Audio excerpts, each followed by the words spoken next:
Je suis un pod. Oui, mais un pod libre.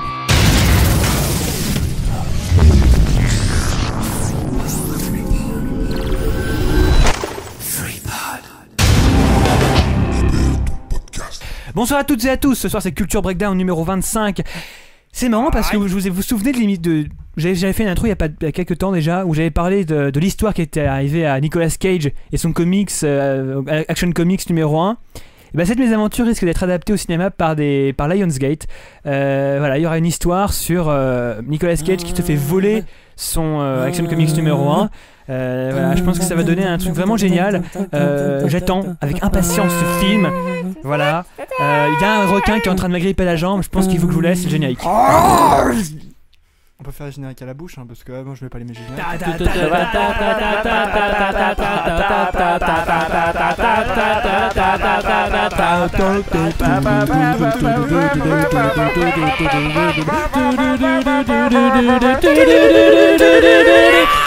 Putain, c'est bien de Bonsoir faire à grève. toutes et à tous, ce soir c'est Culture Breakdown numéro 25 et il y a un générique à la bouche. J'espère que Swan l'aura laissé au montage, hein, au moins en superposition. Voilà. Donc ce soir, alors, tout d'abord, on va vous remercier à vous tous qui êtes venus à la nuit au Max Linder, la nuit Evil Dead, c'était sacrément cool. C'était trop bien. C'était pas mal du tout, moi j'ai pas mal pioncé au final pendant les films, mais c'était cool quand même. Quoi ? J'ai même pas dormi. Ok. Alors prochaine nuit à venir, c'est la nuit Miyazaki. On va vous faire d'ailleurs gagner une place aujourd'hui en live. Une place en live, ouais. Une place on va en faire live la même aujourd'hui. chose. Et 2 places dans un billet sur le lien de l'émission. D'accord, très bien. On fera vous comme ça. rappelle la date. C'est la folie dans le... Dépêche-toi, Ouais, y a du dépêche-toi. monde. Saute, Allez, saute, allez, saute, oh, allez, non allez. mais allez, on se bouge. Voilà, c'est bon. Très bien. Donc on va commencer. Tout d'abord un dossier, donc une interview avec Michael Dolston que seuls ceux qui auront téléchargé l'épisode entendront, puisqu'on l'a enregistré il y a quelques jours de cela. C'est-à-dire que si vous êtes en live actuellement, vous n'aurez pas le droit de télécharger le truc. C'est important. Si, vous pourrez le télécharger, seulement vous n'en aurez pas, vous n'en profiterez pas en live. Et après, il y aura 3 versions d'ailleurs. 3 versions, donc à savoir qu'il y aura 2 versions téléchargeables, une avec les versions doublées, la version non doublée, et après la 3e version, ce serait sur le blog directement. Sur le blog directement l'émission. Alors là, vous regardez en fait le titre du fichier que vous êtes en train d'écouter, vous regardez s'il y a marqué VO, c'est qu'a priori vous suivra l'interview en VO. S'il y a marqué VF, c'est que suivra juste après ça, là juste après nous en train de parler, l'interview doublée par nous tous et par Swan qui reprendra la voix de Mike Dolston. Oui, on compte sur toi, Geoffroy, hein, Swan, Camille, Mathieu, C'est déjà fait là. Pierre. Ok, voilà. Très bien. Donc nous avons un public en folie ce soir dans la cave. Un public qui génial. répond. On a eu un youpi quand même. Ouais. C'est mieux que chez moi. Chez moi c'était pas top. Donc après nous parlerons donc cinéma, puis comics, puis série, comme d'habitude. Ça ne change pas. Tout de suite, Michael Dolston, Swan, générique.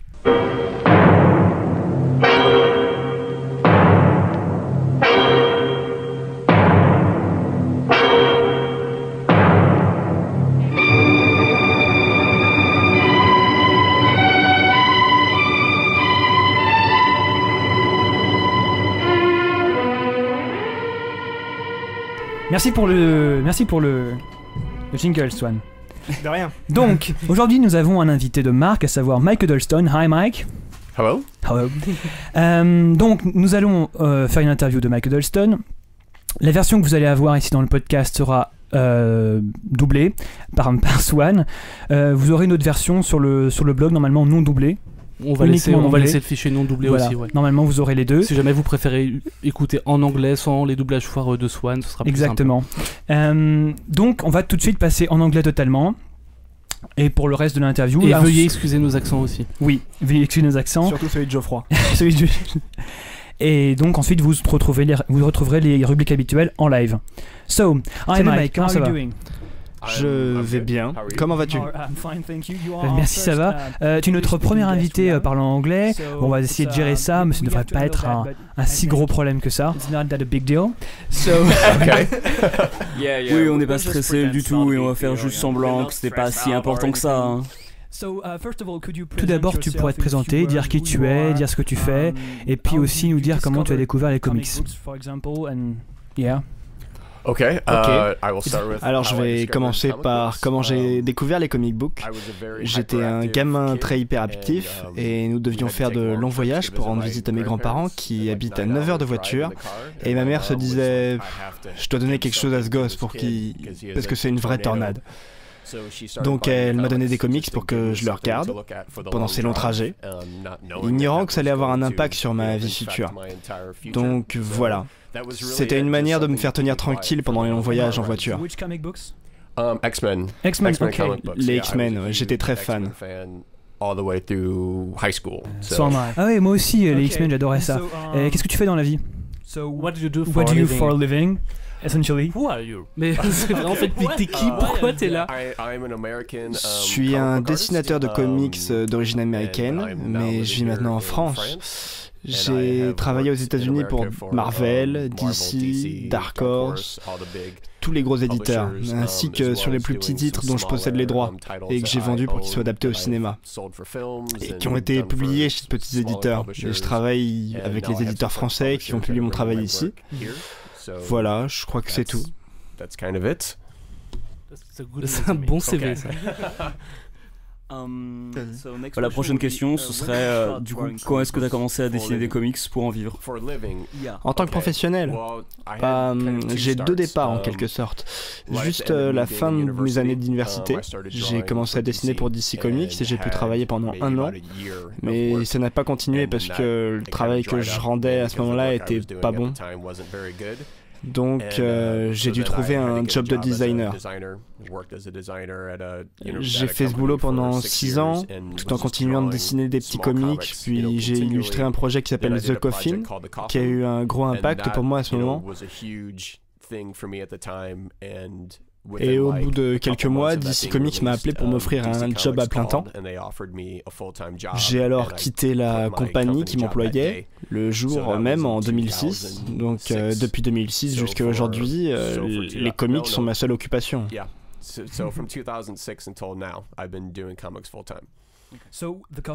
Donc The Coffin, c'était bien ton premier travail professionnel? Mon premier comic chez DC Comics a été publié en 1995 et j'ai dessiné The Coffin en 2000. Mais c'est ce dernier qui a eu l'importance, donc c'est aussi le premier travail où j'ai eu l'impression de savoir ce que je faisais. C'était quoi la première chose que tu as faite pour DC Comics? C'était un numéro avec DC Showcase en 1995. Je pense que c'est une histoire de Justice League. Est-ce que vous connaissez Jim Mahfood? D'accord, je vois ce que tu parles. Donc c'était moi et Jim à l'ancrage sur une histoire courte de la Justice League. Ok, I know what you mean. Okay. Qui sont les dessinateurs qui t'ont le plus influencé? Et une autre question, est-ce que tu as déjà voulu le plus, enfin non seulement dessiner, mais également scénariser des comics? Est-ce que c'est une idée qui t'a déjà effleuré?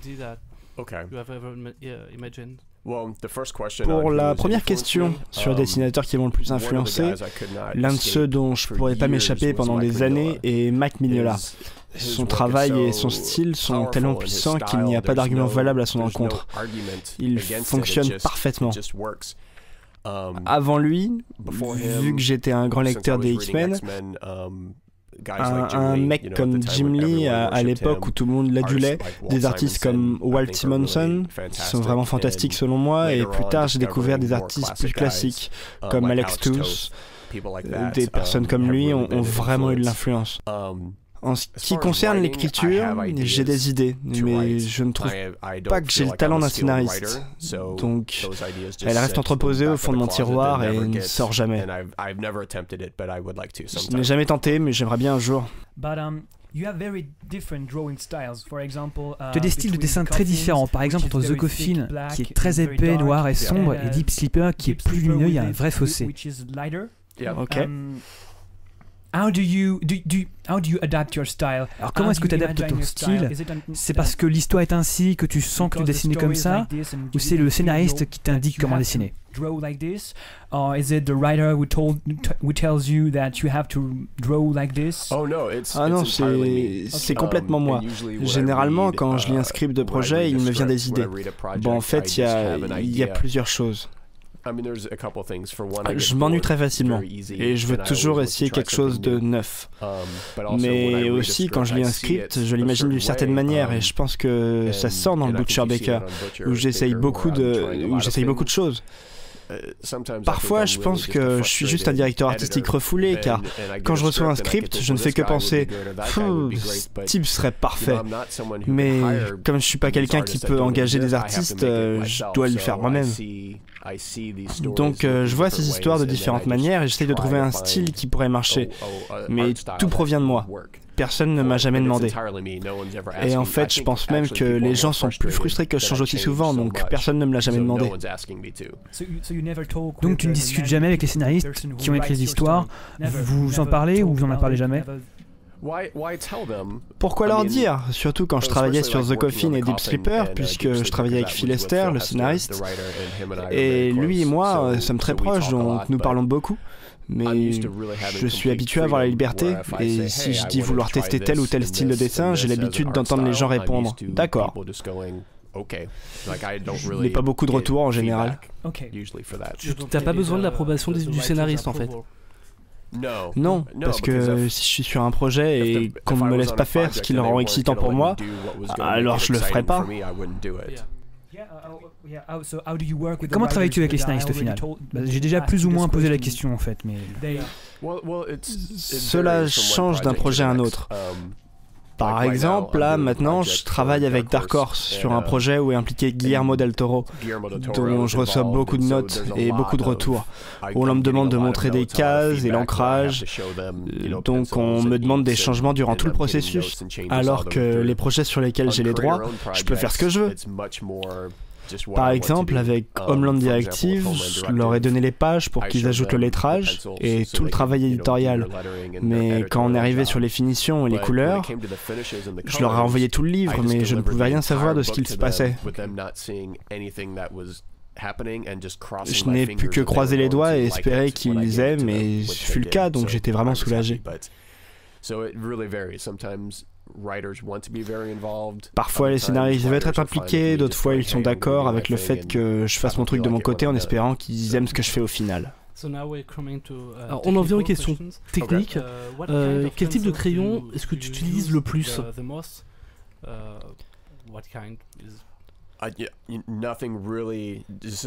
Pour les crayons, rien de vraiment particulier, des porte-mines, rien de magique du tout.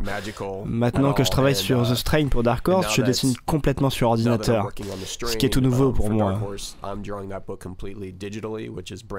tu utilises des ordinateurs? Ouais, c'est la première fois que je dessine sur ordinateur. Pour Butcher et des projets comme ça, j'ai toujours colorisé sur ordinateur, mais c'est la première fois que je fais tout le dessin et l'ancrage sur ordinateur.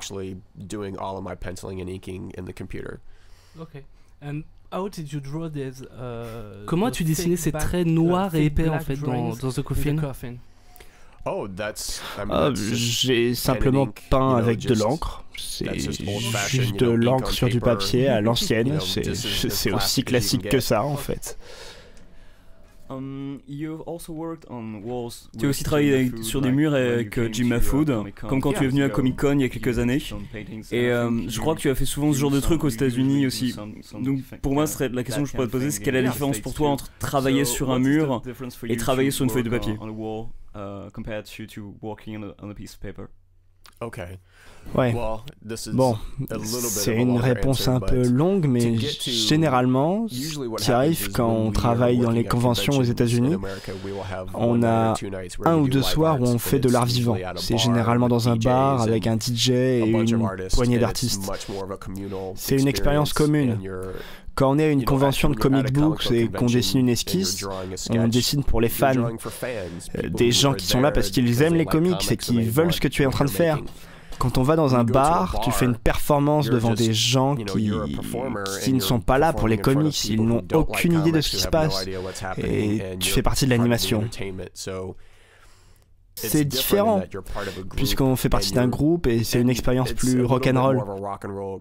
Il y a de la musique, tout le monde est généralement bourré pendant que tu performes, c'est différent. Mais mes amis Jim Mahfood, Scott Morse et quelques autres faisaient ça depuis un an, avant même que j'ai les tripes pour essayer. J'ai un peu suivi ces mecs-là dans les comics et j'ai fait l'escalade entre être chez soi à dessiner des comics et faire ces petits dessins du mieux que je pouvais, jusqu'à travailler en convention, et maintenant des gens viennent me voir dessiner et je dois assurer. Je ne peux pas me cacher derrière mes mauvais dessins dans ma chambre, je dois assurer. Même si faire ça durant une convention était une escalade, puisque je devais avoir un bon niveau de confiance pour faire ça, mais dès que j'ai rejoint ces gars durant la convention, ils m'ont proposé d'aller faire dans des bars, d'installer des murs et peindre avec des DJ. Je ne comprenais pas ce qui se passait en fait. Ces gars l'ont fait 4 ou 5 fois et je pensais pas y arriver.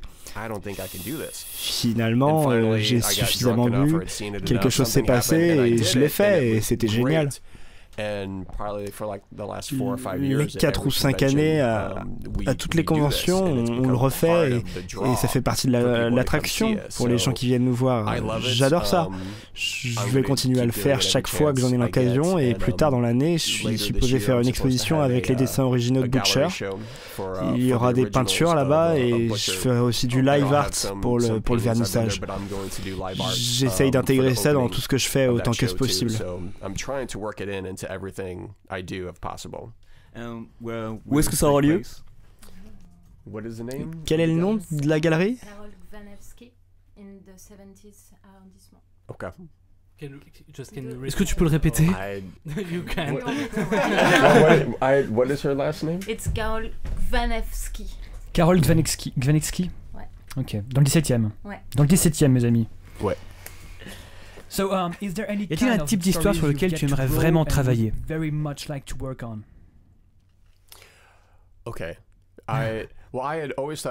J'ai toujours pensé que j'aimerais faire une histoire sur la Seconde Guerre mondiale, mais en fait, je la dessine déjà.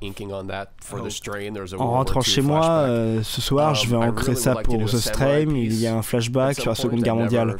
J'aimerais vraiment faire quelque chose sur les samouraïs un jour. Je n'ai jamais eu la possibilité de le faire, et il y a vraiment une envie de faire un space opéra à un moment dans le genre de Star Wars. Et pour la Seconde Guerre mondiale, donc ce serait quelque chose comme Sergeant Rock, dans ce genre-là? J'ai juste envie de dessiner des tanks et des nazis tués, c'est suffisant. Un tank et des nazis mourants, ça me va.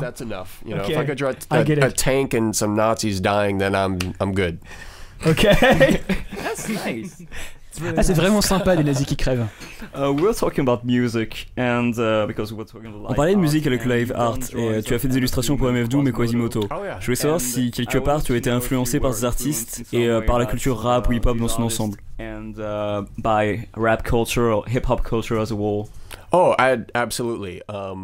Oh, absolument. Depuis l'époque où Jim Mahfood et moi étions colocataires à l'université, le hip-hop a quelque chose qui nous a vraiment liés en tant qu'amis. Plus particulièrement pour des mecs comme MF Doom, Quasimoto et Madlib, qui est le DJ qui relie tout ça. And Madlib, who's the DJ that connects all that. Yeah, that type of experimental. Ce type de travail expérimental est plus inspirant pour moi que ce que je vois dans les comics.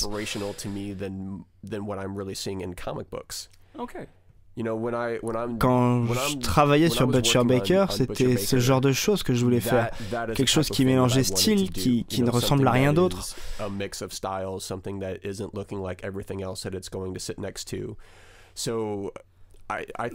Maintenant, lorsque je travaille sur mon propre boulot, je suis plus influencé par la musique et la mode que par d'autres comics.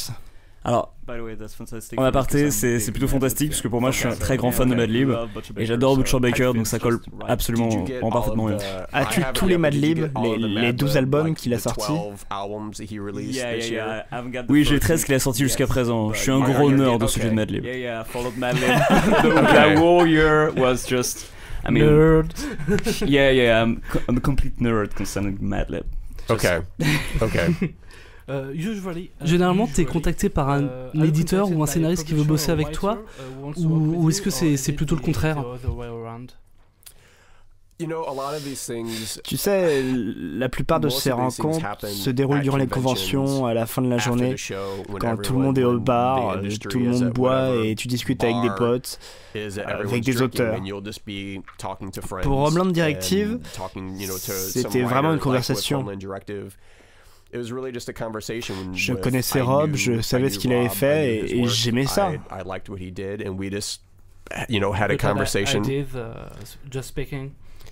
Les idées viennent juste en discutant avec les auteurs. Oui, ça vient vraiment juste comme ça, hein, genre hey, ça serait génial si on travaillait ensemble un jour. Et l'autre répond hey, j'ai cette idée que j'ai piqué à un éditeur, tu veux me rejoindre? Et c'est généralement aussi décontracté que ça.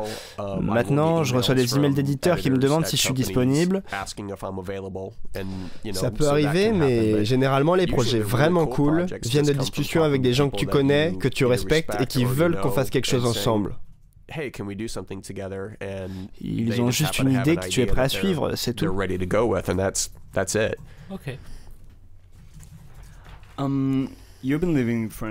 Tu vis en France depuis mai. Qu'est-ce que tu penses de l'industrie de la BD en France?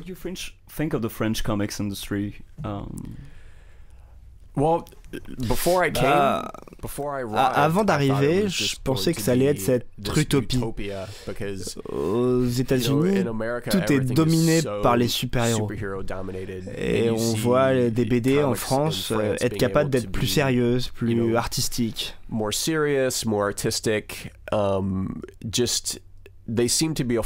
semble que la BD en France soit une expérience plus complète. Ce que je n'attendais pas en arrivant ici, et je l'ai vu, c'est qu'il y a énormément de traditions. Il y a une idée très forte de ce que doivent être les BD françaises, et certains éditeurs ne sont même pas prêts de s'écarter de la façon dont les BD sont faites depuis les années 60. Ça m'a pas mal surpris, ce retranchement dans une certaine idée. On en a parlé plus tôt du fait que je vais bosser avec Ankama et ils m'ont montré leur contraste. Ils font toutes sortes de choses dans des formats, des genres d'histoires différents et d'autres éditeurs réagissent genre « Mais qu'est-ce que ces mecs sont en train de faire ?»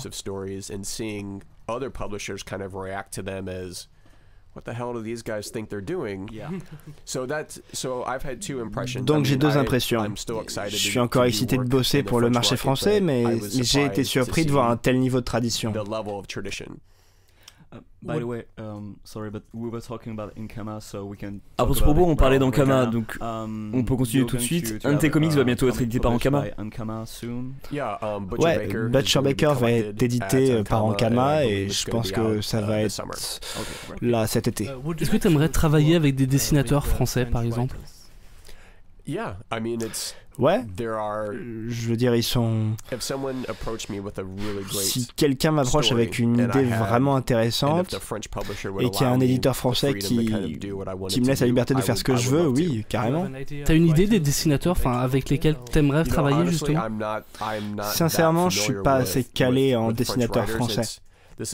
Je veux dire, même aux États-Unis, quand j'achète des comics, c'est juste pour les feuilleter. Donc dans le lot, je n'en lis que 10%. En fait, je suis un fan de comics assez exécrable.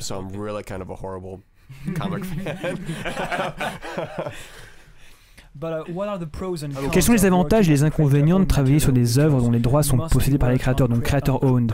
Tu travailles essentiellement sur ce type d'œuvres, donc. Le problème, c'est que tu n'es pas payé. C'est ça l'aspect négatif. Et c'est pour ça que j'ai toujours du mal à jongler avec cet équilibre entre le travail commercial que je fais pour financer et avoir le temps de dessiner pour moi. C'est ainsi que je fonctionne.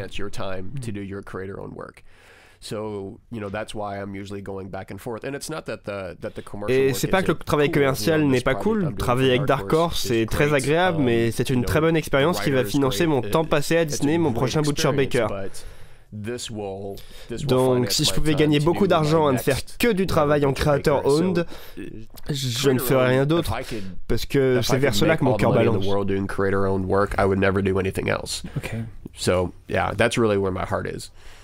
Donc, est-ce que tu serais intéressé de travailler sur certains des personnages principaux des univers DC ou Marvel?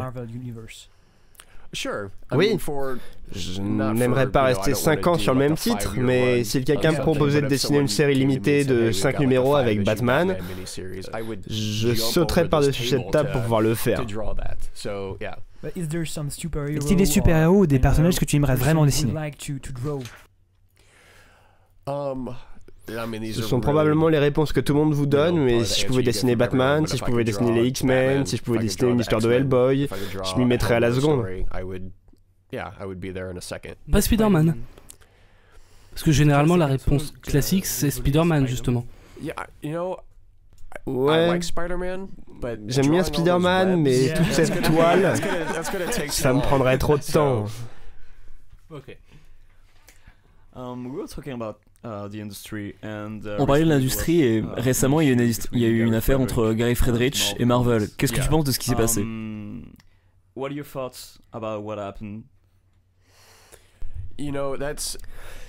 Je déteste qu'il soit dans cette situation. Mais c'était du work for hire, puisqu'il travaillait pour Marvel. Et oui, c'est horrible d'être dans cette position. Mais bien que personne d'entre nous ne soit satisfait, Marvel avait totalement le droit de faire ce qu'il a fait. Si tu avais commerce d'un de leurs personnages, ils peuvent venir vers toi, dire hey, on va pas te laisser faire ça, tu nous dois une réparation. Donc moralement, je ne suis pas satisfait de la situation, mais je pense qu'il aurait dû se rendre compte de ce qu'il faisait.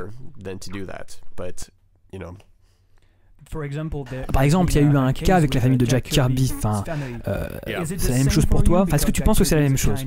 Parce que par exemple, Jack Kirby, il a tout créé au niveau du comic books. Enfin, il a tout créé dans le genre.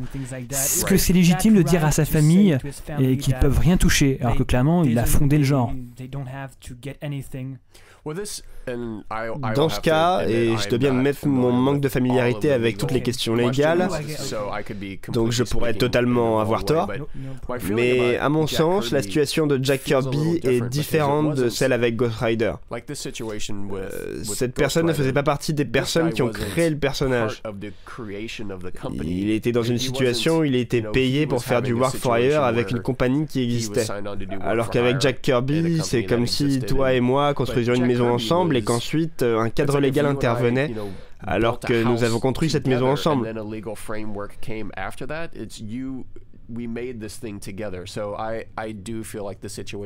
Donc je pense que la situation concernant Jack Kirby est un peu différente. Oui, c'est différent. Ce n'est pas comme s'il avait signé un contrat avec Marvel pour dessiner et écrire ses personnages qui existaient déjà. Il crée ces choses, mais je pense pas être très clair. I don't know if that makes much sense, but it makes complete sense, at least to me. Okay. C'est très clair, enfin au moins pour moi.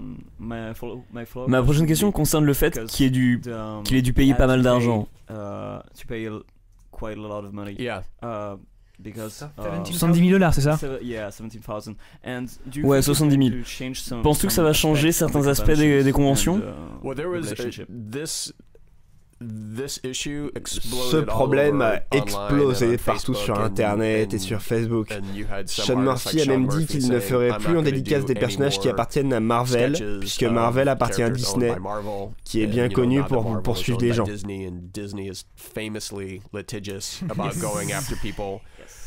Mais c'est devenu un tel problème, et il y avait tant d'artistes inquiets que Marvel a déclaré que ces décisions de justice n'en devenaient pas pour autant une règle.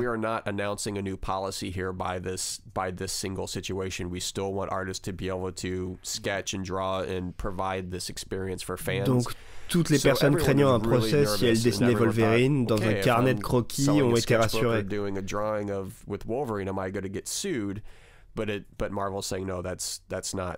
Et d'après ce que j'ai compris, j'ai oublié son nom. Je crois qu'il a commencé à intenter un procès à Marvel. Oui, c'est ce qui s'est passé. Il a poursuivi Marvel pour obtenir une part de l'argent et du personnage de Ghost Rider qu'il a co-créé, d'après ce que j'ai compris. Mais il travaillait sur la base d'un contrat work for hire, qu'il a co-créé le personnage et il a poursuivi Marvel pour obtenir de l'argent et on l'a poursuivi en retour. Ok, donc je pense que si l'on dessine à des conventions et qu'on n'intente pas de procès à Marvel, je pense que ça ne devrait pas te poser de problème. Donc non, je ne pense pas que cela va changer quelque chose au déroulement des conventions. On va maintenant parler un peu plus de ton travail personnel après avoir parlé de l'industrie dans son ensemble. Butcher Baker a l'air d'être un projet très personnel pour Joe Casey. Peux-tu décrire la relation et ton travail avec lui et sur ce comics en particulier?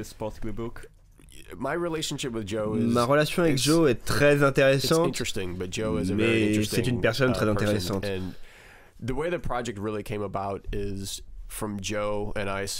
Notre projet est né de nos rencontres pendant 3 ou 4 ans, la convention de San Diego, où on se disait « Hey, on devrait travailler ensemble ». Jusqu'à l'année suivante, on se disait « Hey, on devrait travailler ensemble », pour que finalement je puisse dire « Hey, j'ai de la place dans mon planning ». C'est là qu'il m'a envoyé des scripts, ce condensé de folie qui m'a beaucoup surpris, car je n'avais aucune idée de ce qu'il allait m'envoyer, et quand les premiers scénarios de Butcher Baker est arrivé, il y avait des orgies, des bébés bombes, des poignées en porte en bite, et je me suis dit, mais qu'est-ce que c'est que ça?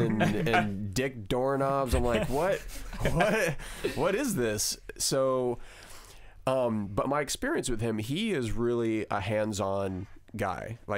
Mais pour en revenir à mon expérience avec lui, c'est un type très impliqué. Il veut toujours voir ma mise en page, mais ça ne lui pose pas de problème quand j'effectue des changements. Mais il m'interroge sur tout, et s'il le pouvait, il ferait la mise en page lui-même. Je pense que c'est un artiste frustré, parce qu'il voudrait être impliqué à tous les niveaux. En résumé, je reçois les scripts, je lui envoie la mise en page, et ensuite nous échangeons par mail, et nous nous marrons du fait que les gens nous laissent faire cette histoire. C'est à peu près tout.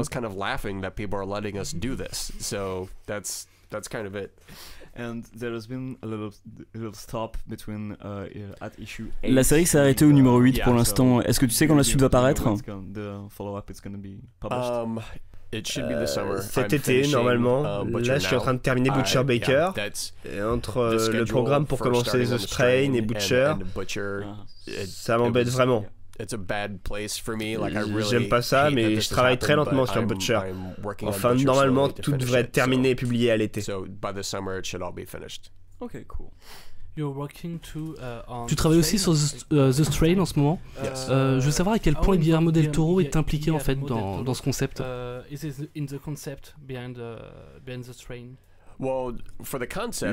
vient totalement de lui, parce que ce sont ses romans que lui et une autre personne ont écrit ensemble. Il y en a 3 qui sont au final juste adaptés.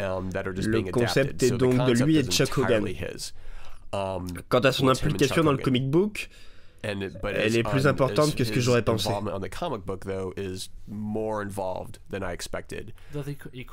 Tu veux dire en fait qu'il contrôle totalement le comics? Il regarde tout ce que je fais et va jusqu'à contrôler mes crayons et l'encre que j'utilise. Et lorsque je faisais les 4 premiers covers, je travaillais directement avec lui, il recevait mes brouillons et mes dessins. Tu pourrais t'imaginer que ce mec est trop occupé à faire des films, mais je pouvais lui renvoyer mes covers à 2h du matin et je recevais une réponse 1 heure plus tard, donc oui, il est vraiment très impliqué.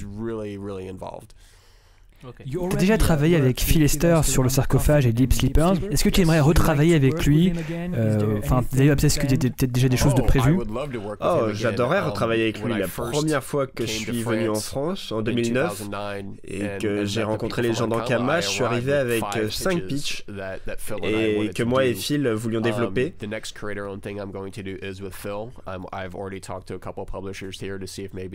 Sinon, le prochain projet créateur Own que je vais faire sera avec Phil et j'ai déjà contacté quelques éditeurs pour voir s'ils étaient intéressés. J'adore travailler avec lui, c'est un auteur brillant, il écrit des choses sur mesure pour moi qui me permettent vraiment de faire des choses dingues. Donc si je pouvais le décider comme ça, paf, ouais, je retravaillerais. Est-ce que tu peux nous dire quoi que ce soit sur ce que vous faites avec Phil en ce moment ou alors c'est secret?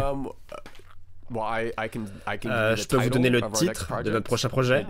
Ça s'appelle Deathless. Je n'en dirai pas plus. Deathless. Ok. Tu as déjà travaillé avec Jim Mahfood. Est-ce que tu as jamais envisagé de faire des comics avec lui?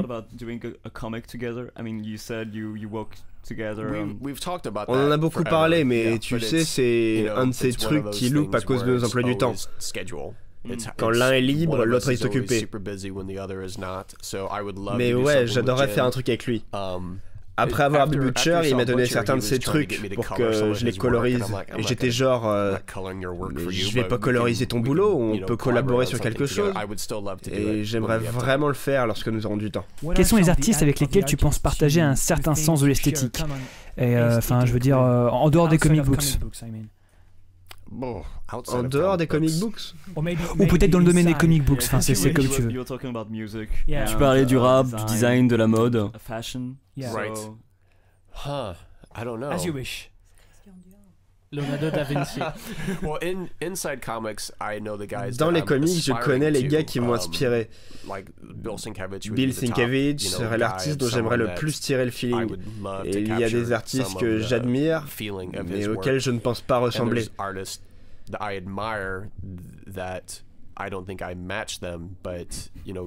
Dave McKean ou Kes Williams qui apportent une sensibilité artistique au monde du comic book. En dehors des comics, j'étudie beaucoup de choses, mais je ne sais pas vraiment aucune idée. J'ai vraiment aucune idée. Vous donner des noms serait m'élever à un niveau plus élevé que je ne suis. Tu as parlé de Dave McKean qui travaille beaucoup de manière informatique et je me demandais si tu aimerais faire des webcomics. Je n'y avais jamais vraiment pensé avant l'année dernière, quand j'ai vu des amis en faire et ça semblait être une manière vraiment intéressante de raconter des histoires que tu veux faire. Mais avec moi, ça revient toujours en autant. En faisant The Strain, ou même quand je fais un comics mensuel, je dois te livrer 25 pages de dessin chaque mois. Avoir un petit projet comme un webcomic, c'est quasi impossible. Mais j'aime beaucoup l'idée, ouais. And I'm usually in this position where I'm doing a monthly book, where I'm having to deliver like 22 pages of finished art every month. Having like, oh, let's have a little extra project on the side where I'm drawing more, that's always close to impossible. But I like the idea. Okay. So that is our last question. Alors ça va être notre dernière question. Est-ce que tout à l'heure tu nous as parlé de Deathless avec donc Phil Lester, est-ce que tu as d'autres projets, des projets secrets sur lesquels tu ne peux pas parler mais que tu aimerais bien nous donner quelques infos comme ça pour nous teaser un petit peu, ou alors non, tu peux pas du tout en parler, c'est un gros secret? Au-delà de toutes les choses secrètes, je suis en train de faire quelques pièces là pour l'exposition qui va arriver. Et c'est à peu près tout. Ok. Je me suis toujours demandé si les auteurs et dessinateurs aimaient les films tirés de comic book comme Captain America cet été. Toi, est-ce que tu l'as aimé? Parce que je sais que Alan Moore déteste les adaptations de ses comic books. Et toi, est-ce que tu voudrais avoir tes dessins sur grand écran?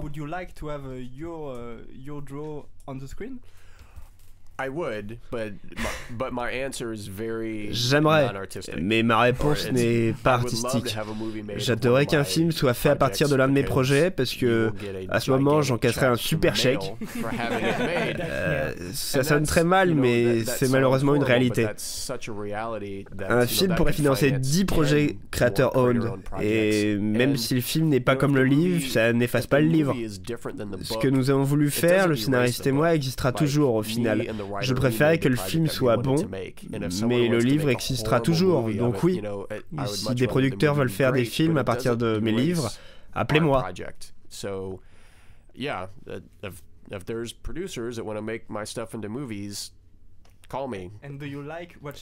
Mais est-ce que tu as aimé regarder ces films ou Bah, je pense que certains sont bons, quelques-uns étaient mauvais. Ça dépend. Certains commencent bien, d'autres finissent mal.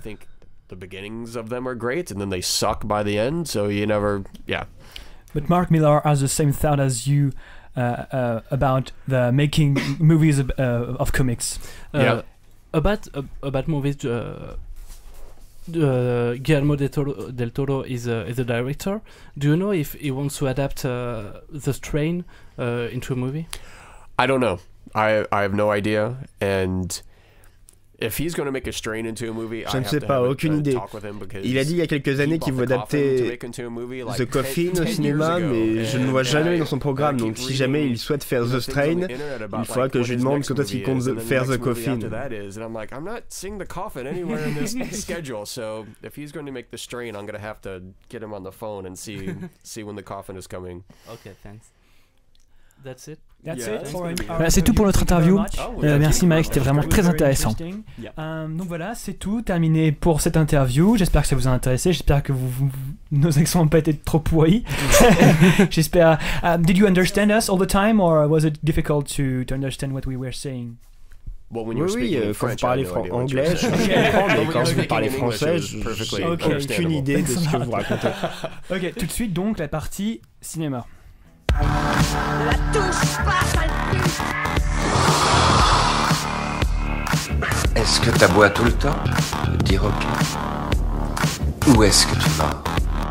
Describe it in single words. Only the good things come into your mind. About your mother. Mother? Merci Swan pour le jingle ciné, c'était très sympathique. Donc ce soir nous allons parler de 3 films, à savoir Le Territoire des Loups, John Carter et Life Without Principles. Ce sera évidemment le film asiatique de la quinzaine par Mathieu Lebrun.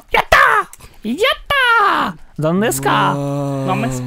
Donc tout d'abord, Babybel, hein, c'est n'importe quoi, c'est fatigant de faire cette émission avec ces gens-là. Allez, qui c'est qui pitch Le Territoire des Loups? Moi, monsieur. Alors, Le Territoire des Loups, The Grey en VO. C'est un drame qui est sorti en 2012, qui est sorti il y a 2 semaines en France et qui est réalisé par Joe Carnahan.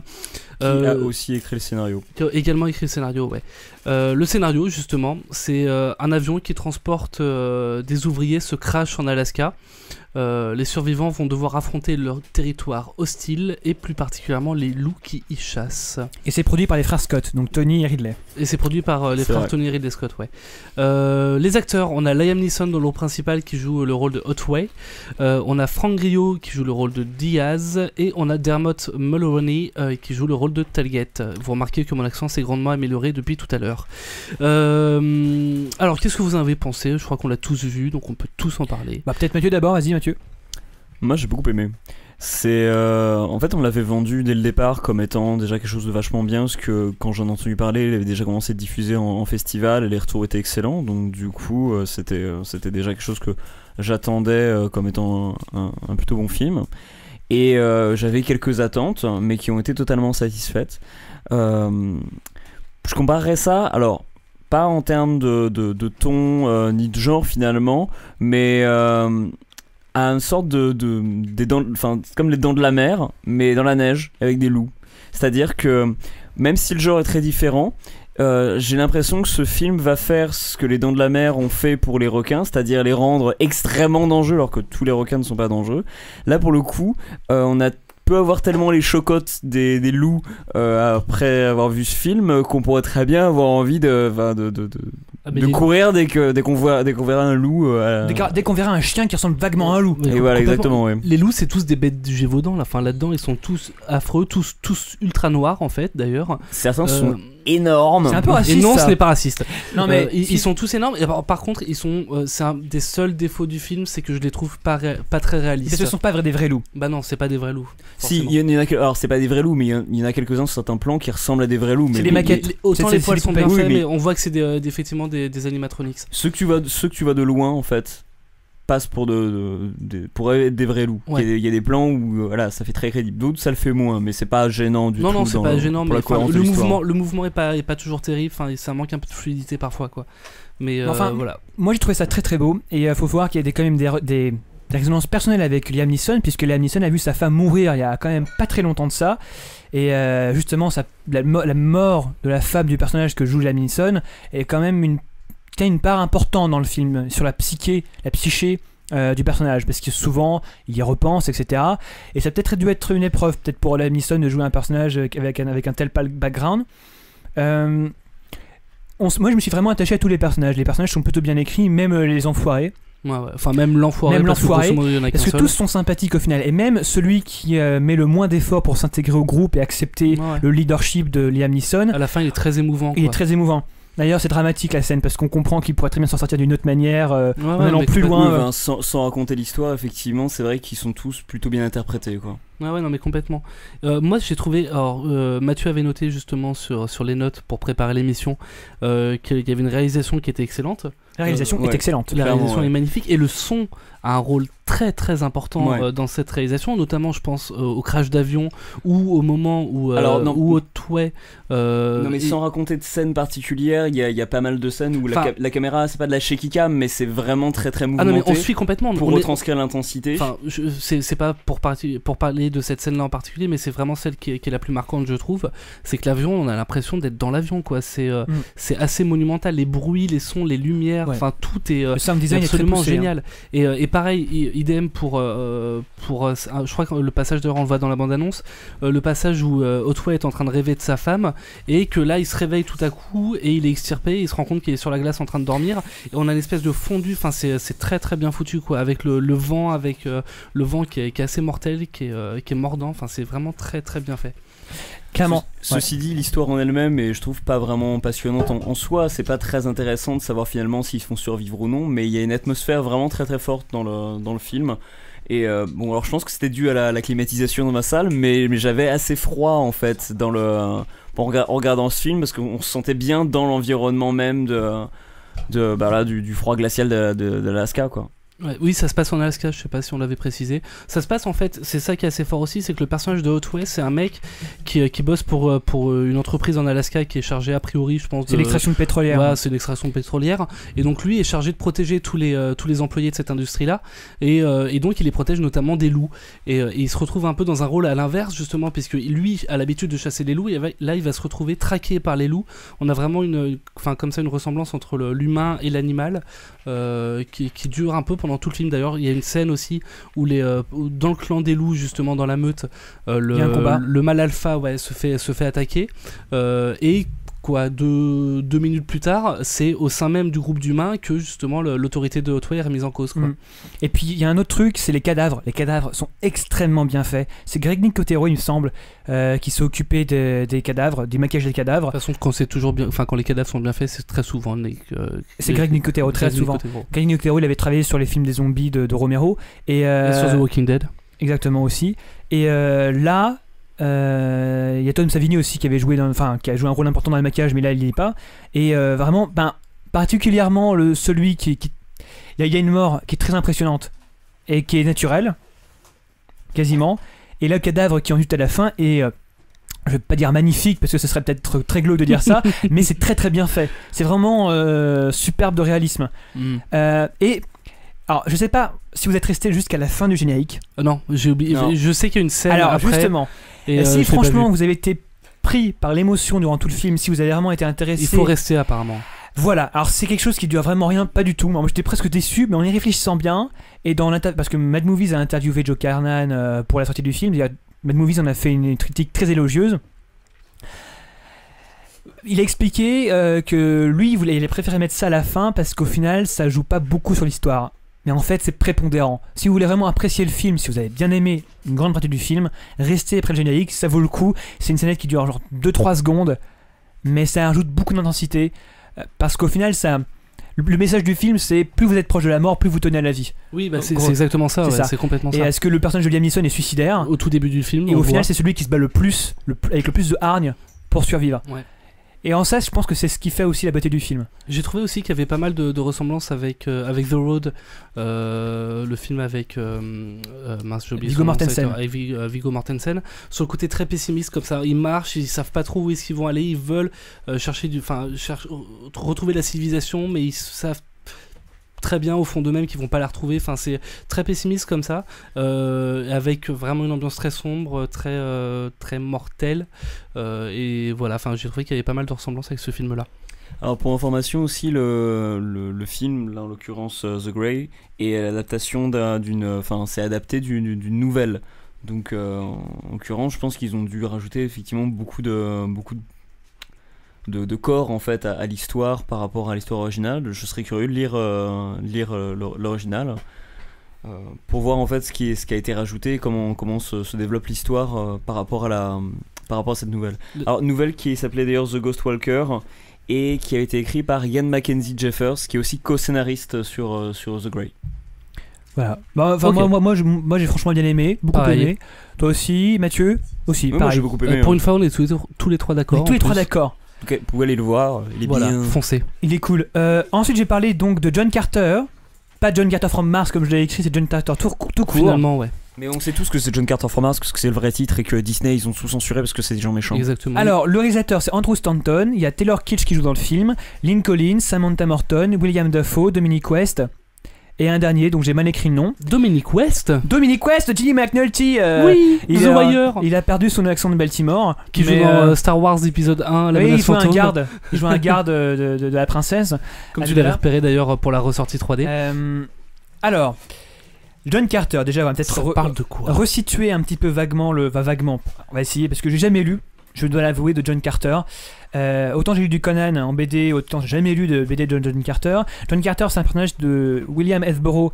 C'est William ou Edward? Je saurais pas te dire. Oh merde, Edward Hesborough, qui a créé Tarzan. Et donc la nouvelle Princess of Mars est sortie en 1912, paru en 1912. Et ça compte l'histoire d'un officier sudiste de Virginie durant la guerre de sécession qui est téléporté sur Barsoom, qui est le nom que les Martiens donnent à Mars. D'accord. Et donc lui il se retrouve là-bas. John Carter of Mars. Voilà, exactement. Et il va... Bon, moi je connais pas du tout l'œuvre originale, donc je vais pas en parler, je vais être honnête. Non. Et donc là dans le film, il se retrouve sur Mars. Il a perdu beaucoup de choses sur Terre, il a plus vraiment envie de se battre, il souhaite surtout s'opposer avec l'or qu'il peut amasser dans sa mine, dans la mine qu'il a découverte. Et en arrivant sur Mars, il se retrouve au milieu d'un conflit qu'il dépasse, avec lequel il n'a rien à voir, et il va finalement se retrouver forcé de prendre parti. Alors, moi j'avais très très peur, alors je suis seul à l'avoir vu à cette table. Ouais, j'ai pas eu le temps. J'avais très très peur. Parce que les dernières productions Disney étaient franchement, on peut le dire, de grosses daubes. Les 3 derniers Pirates des Caraïbes étaient vraiment grotesques et absolument à chier. Ça, ça ne regarde que moi. Oui. Oui, mais toi, bon.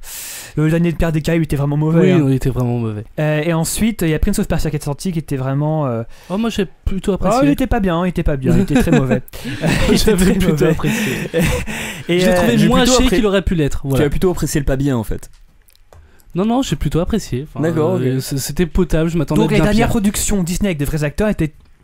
Bon, en omettant les Jonas Brothers, tout le genre de trucs comme ça, avec School Musical. Ça compte pas. Quand t'as pas regardé les Jonas Brothers, tu tiens pas au courant, mec. Mais voilà, et moi j'avais très très peur de John Carter. Surtout que Taylor Kitsch, bon, moi je le connaissais pas vraiment. Il va jouer dans Battleship avec Rihanna. Ça va être bien ça aussi. On va chroniquer, promis. Et j'ai très très peur. Et puis en voyant les premières images, il y avait beaucoup de gens qui disaient oh ça a l'air moche. Et puis les premières affiches étaient vraiment cool. Voir un mec comme ça avec un bloc de pierre au pied face à 2 énormes trucs pas beaux blancs, moi je trouvais ça badass, je trouvais ça vraiment cool. Et la bande-annonce c'était vraiment dingue, je trouvais. Mais j'ai vu des vieux qui disaient que le film était pas bien, donc des vieux, je vais pas les citer, mais des vieilles personnes de 40 ans à peu près, qui ont dit que le film était pas si bien que ça, que ouais bon c'est pas top. Voilà, moi généralement on me dit que je pense comme un vieux. Ça s'adresse à qui ce film en fait? C'est un peu étrange. J'ai l'impression que c'est vraiment une grosse problématique. J'ai lu un article, je vais essayer de le retrouver, de le mettre l'insérer dans l'émission, mais grosso modo, qui disait que il y avait un gros problème de public pour ce film-là. Clairement. Il savait pas à qui s'adresser, il essayait de s'adresser au plus grand large, au plus grand nombre, et on le voyait dans la deuxième bande-annonce, alors que la toute première était bien plus mystérieuse, beaucoup plus intimiste, et la deuxième c'est des combats, enfin on comprend rien de l'histoire. Le truc, c'est que je pense qu'en fait, c'est John Carter, visiblement, là je parle parce que on connaît quand même quelqu'un qui a appelé son blog John Plisken, les John ça vient de John Carter, il a déjà expliqué. Apparemment, visiblement, c'est une icône geek, c'est quelque chose qui a marqué la culture populaire, du moins. Peut-être pas à la hauteur d'un Conan, Mais tout de même. Quand même, ouais. Donc, certainement qu'ils se sont trouvés le truc entre deux chaises, surtout que moi, le film, j'ai trouvé beaucoup moins con que la plupart des blockbusters qui sont sortis jusqu'à maintenant. J'ai trouvé à certains moments... C'est pas difficile, ça. Non, mais j'ai trouvé à par moments très profond, vraiment, mais plutôt très intéressant. Il n'y a pas de manigance politique, il n'y a pas de complot politique, de choses comme ça. Mais parfois, il y a des moments qui sont clairement pas destinés aux enfants. Les enfants risquent de s'emmerder. Les scènes d'action sont superbes. L'être sert à rien, comme d'hab. Les effets spéciaux, les CGI sont plutôt pas mauvais. La réalisation, je m'y connais pas assez pour trancher, mais je trouve ça plutôt bien monté, plutôt bien réalisé. C'est agréable à regarder. Il n'y a pas de coupe brutale, c'est plutôt fluide. John Carter est plutôt bien monté. Exactement, merci. Je t'en prie. Et l'univers est plutôt bien restitué. Alors évidemment, il y a quelques trous, on ne sait pas exactement ce qui a causé cette guerre civile dans laquelle il doit agir, mais moi je trouve ça plutôt cool. Il y a toujours les furoncles des productions Disney, donc la gentille princesse, finalement les méchants sont pas si méchants que ça, oh voilà, tout le monde s'aime. Est-ce qu'on chante ? Non, il n'y a pas de chanson. Ah non, c'est vraiment dans l'esprit Pirates des Caraïbes. Oui, c'est ça. Ce film-là, je pense. Mais clairement, et là, je vais pas m'éterniser là-dessus. Je pense que ça risque d'être un film culte. Alors, je sais plus. J'avais lu des critiques. J'ai pas lu la critique Mad Movies. C'est pas un film exempt de défauts. Et je pense pas que ce sera le Star Wars de notre génération. J'avais lu plein de critiques américaines, principalement le mec de MTV Geek qui disait que c'était le nouveau Star Wars. Mais ça se passe dans l'espace ou... Non, ça se passe exclusivement sur Mars. D'accord, c'est juste le côté épique, j'ai l'impression. Et enfin, je pense que. Mais ça serait dans un univers parallèle, ce serait la même chose. Oui, d'accord. Oui, c'est le ton, c'est le ton de l'histoire. C'est épique. Alors j'ai vu quelques personnes qui reprochaient au truc de pas être assez épique. Moi je l'ai trouvé assez épique. Je trouvais qu'il y avait beaucoup d'action. Le personnage de John Carter est bien joué. Tous les personnages sont sympathiques. Même les méchants, tu te comprends qu'ils sont pas juste méchants.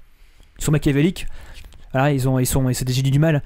Non, franchement, je vous le conseille. C'est pas un film génial. Mais je pense que ça va devenir culte au fur et à mesure. C'est un film qui est important dans le sens où ça montre que Disney peut faire des trucs pas merdiques et qui s'adresse à tout le monde en misant sur la qualité. Voilà, je pense que, allez-y, seul, moi j'y suis allé seul, je vais raccompagner mon petit cousin, il m'a demandé, donc je vais y aller. Voilà. Ok. Moi j'ai un petit truc à dire entre deux.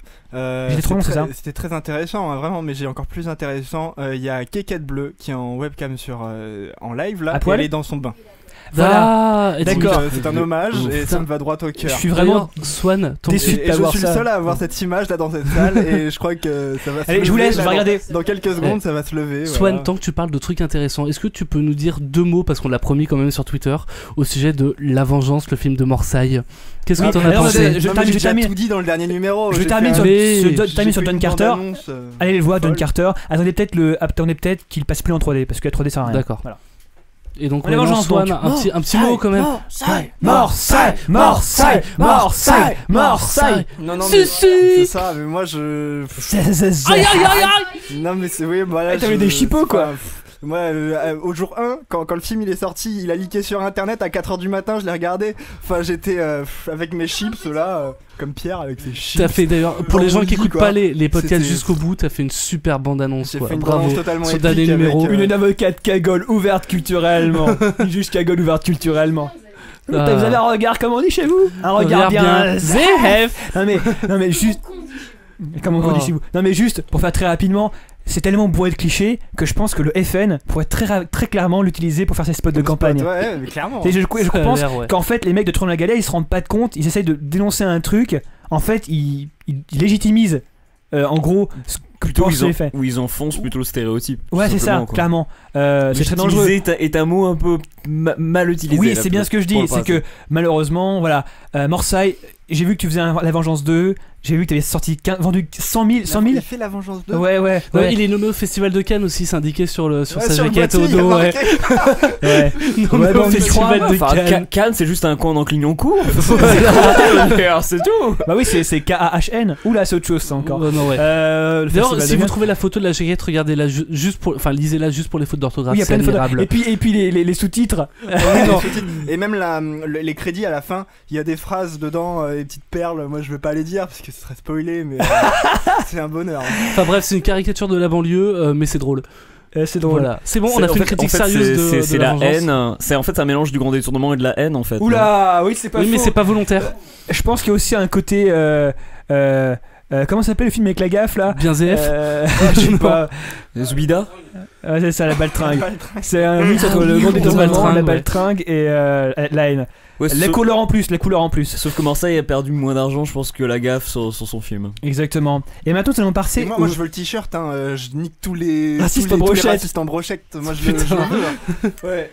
Si quelqu'un peut me le trouver sans que je donne de la thune à Marseille, en fait, on m'a dit Spreadshirt et tout. Mais ça coûte 25 balles de se faire un t-shirt unique sur Spreadshirt. Mais alors, si un mec qui peut me trouver ça, moi, je lui donne ma vie. Tu serais ténèbres et tu le prends. Tant qu'on est dans la vengeance, on va rester un peu dans le même thème avec Life Within Principles. Mais donc, tu t'as non, mais il y a une chance sur deux. Avec les films asiatiques, la moitié des films asiatiques parlent de vengeance. C'est faux. J'ai tenté. Non. J'ai tenté. Des films coréens. Ça serait bien que tu regardes pas beaucoup de films asiatiques, Geoffroy. Non. C'est clair. Non, mais vraiment quoi. Non, mais oui, je sais. Donc, Life Within Principles, c'est un film de Johnny To. Lost in the Translation, c'est un film asiatique et pourtant. Non, pas vraiment. Bon, c'est pas du tout un film asiatique. Sofia Coppola, c'est autant un film asiatique que The Artist et un film de nationalité française. C'est un film japonais. Allez, vas-y, envoie la sauce pépé. Donc voilà, donc Life Within Principles c'est sorti en 2011, c'est un film de Johnny To, et Johnny To, donc c'est un réalisateur qui est plutôt connu parmi chez nous, puisque il a réalisé une pléthore de films. Du type Breaking News, du type Xavier. Je saurais pas t'aider à les retrouver. Hein. Non, Xavier, je parle à Xavier qui va sur la C'est pas lui qui avait fait le truc avec Johnny? Oui, si, en vengeance, mon Dieu. Vengeance, ouais. Et voilà, ça y est, j'avais raison. C'est vrai.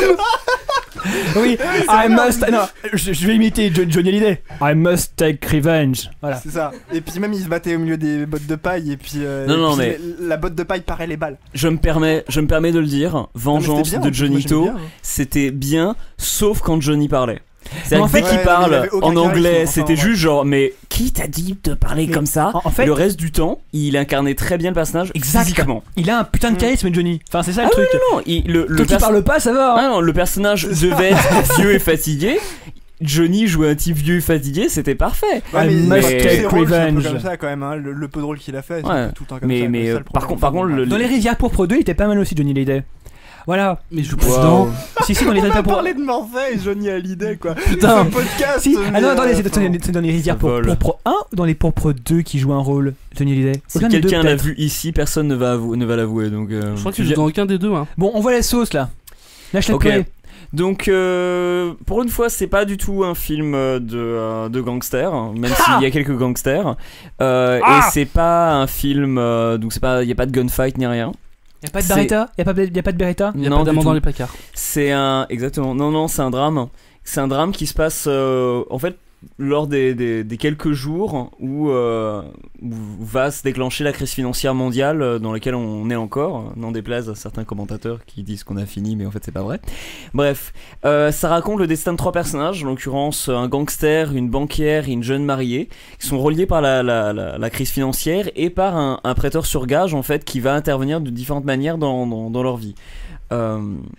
C'est un film qui est très différent de ce que peut faire Johnny To, en tout cas de pourquoi on le connaît, c'est-à-dire effectivement sans gunfight. Il réalise de temps à autre des comédies romantiques, et là en l'occurrence il n'y a absolument aucun élément de ça. C'est clairement du film dramatique, mais vraiment bien amené et très bien construit autour de 3 personnages qui n'ont finalement rien en commun et qui vont d'abord être, et qui d'ailleurs finalement ne se retrouvent jamais en fait. C'est très très bien foutu de ce point de vue là. La manière dont on saute dans le temps et dans les endroits est assez bien amenée. Il y a quelques moments où on a quelques doutes parfois, à se demander genre mais on est où là? On est avant, après, au même moment? Et au final ça s'éclaircit très rapidement, donc c'est jamais très très gênant. Le traitement de la crise financière est vraiment très intéressant.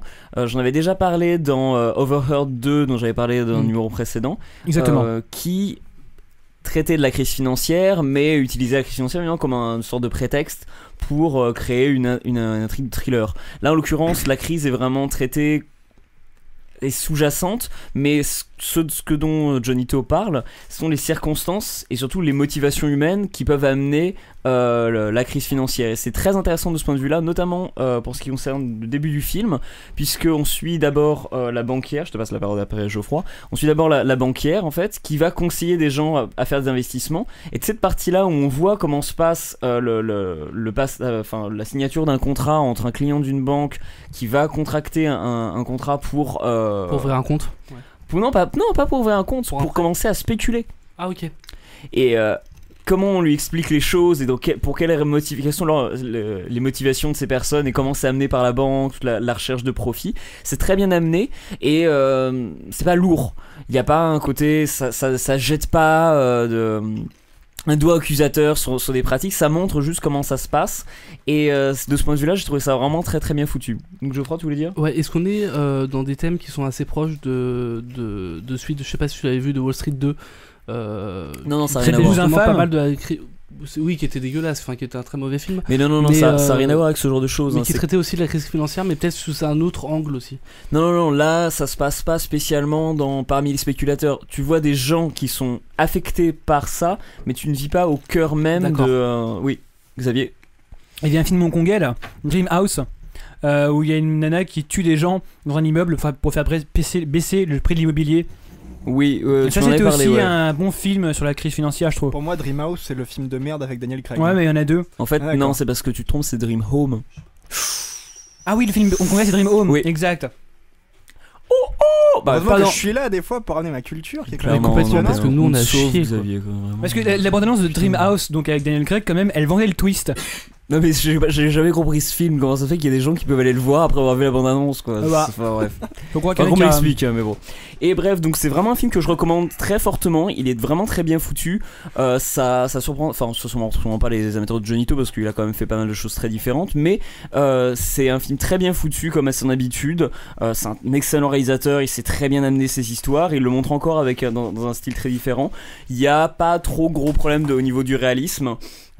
Même s'il y a une scène, enfin un élément à la fin qui est un peu grotesque parce que bon, je dévoile rien, mais en la regardant, je dis genre oui mais non, c'est pas normal de faire ce genre de choses ou que le type il puisse encore faire ça. Mais bref, toujours est-il que ça se passe comme ça et on l'accepte très bien et c'est pas très dérangeant dans la cohérence de l'histoire. Un bon film que tu conseilles quoi. C'est vraiment un très bon film, ça a rien à voir avec ce que vous amusez toujours à faire des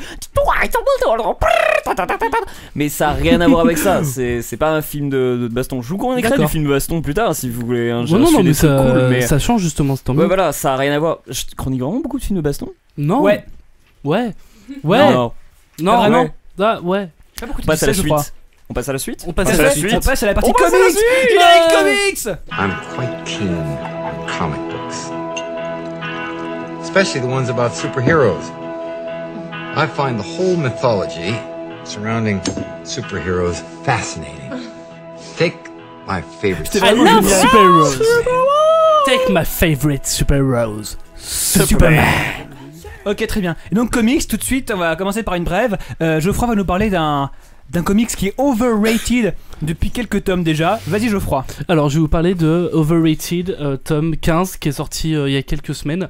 C'est un peu overrated. C'est totalement overrated en fait, c'est une série qui parle de zombies qui a été adaptée. Mais non, faut pas le citer, c'était le jeu. C'était overrated. Qui a été adapté en série télé sur AMC, voilà, donc c'est total overrated. Non, j'ai trouvé que le tome 15 était pas mal, Walking Dead donc hein. Walking Dead ouais.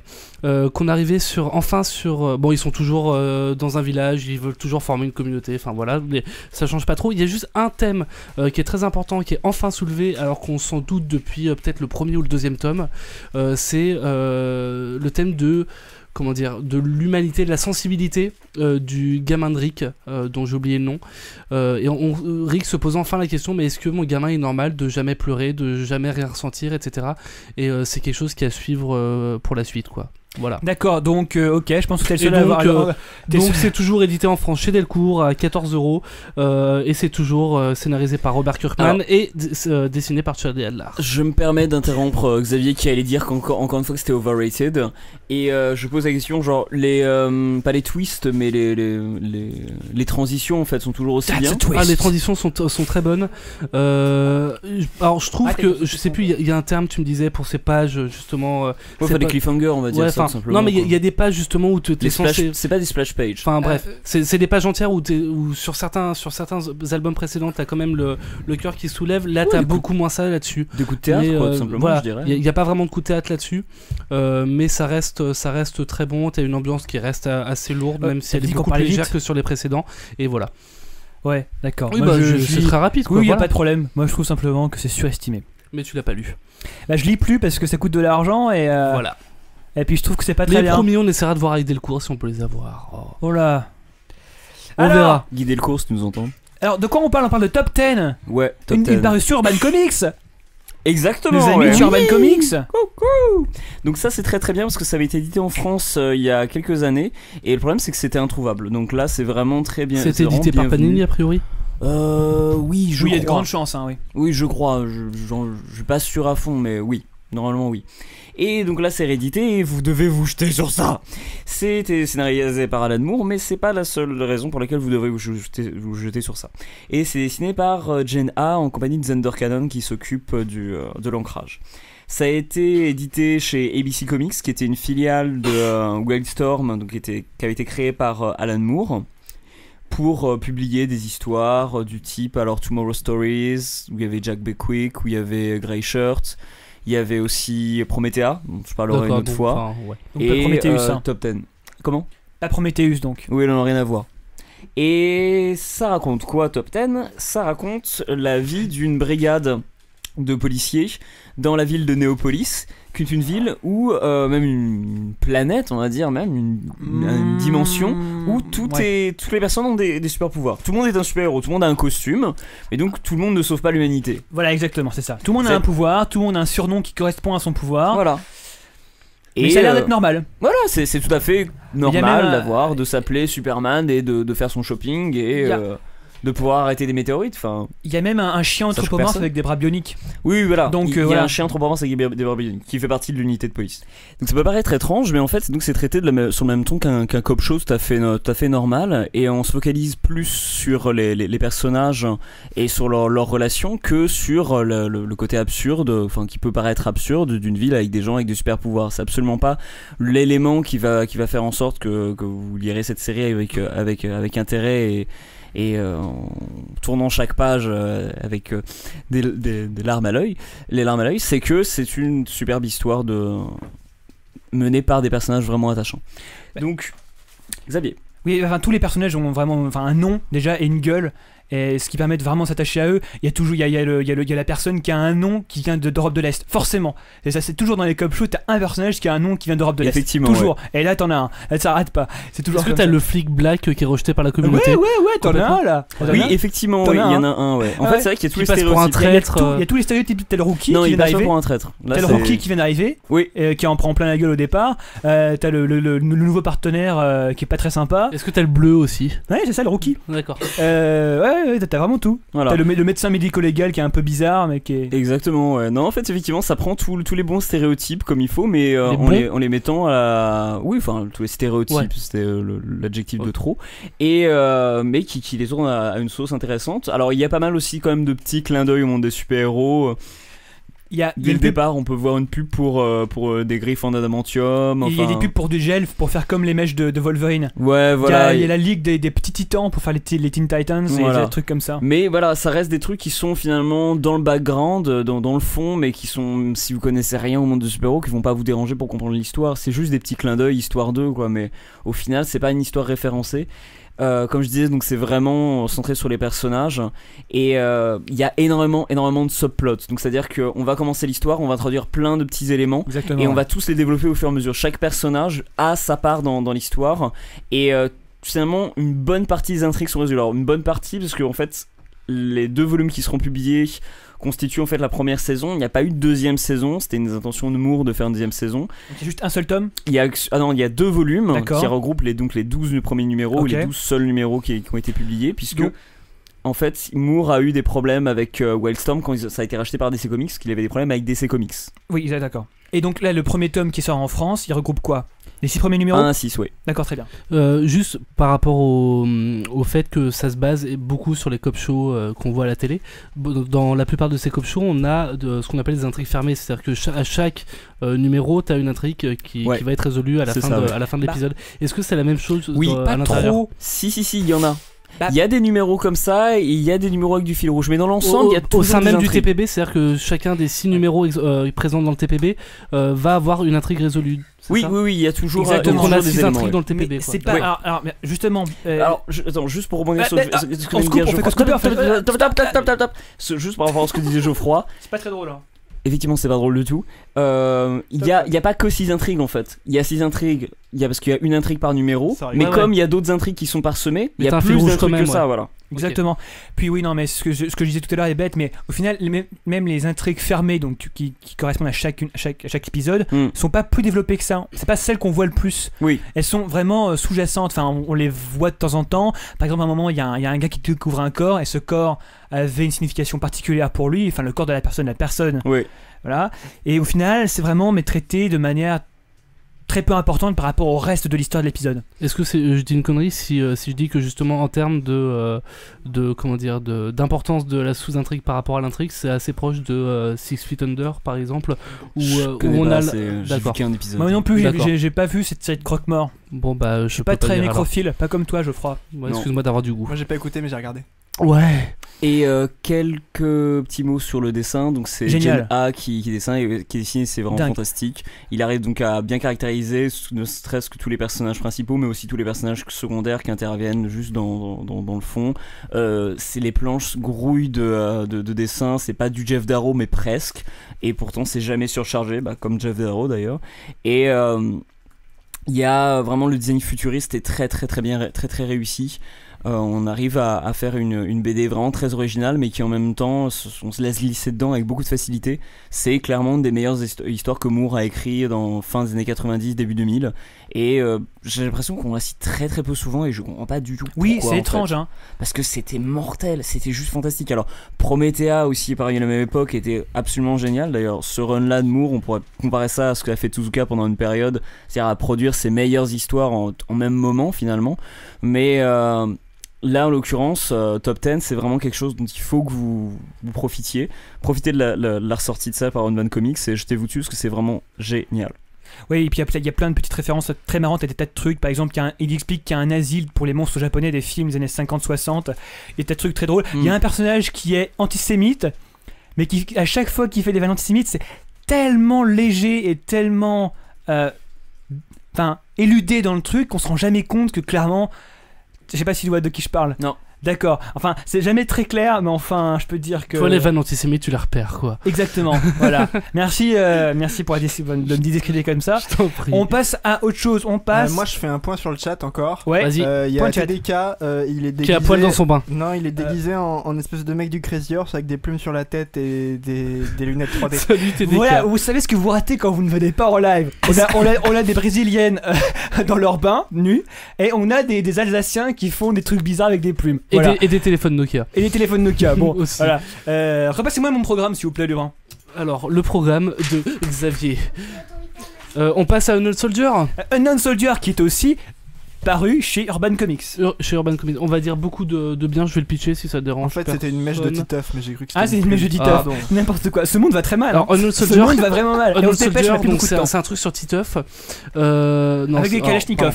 Donc c'est un comics scénarisé par Joshua Dysart qui a déjà fait Swamp Thing et Violent Messiah.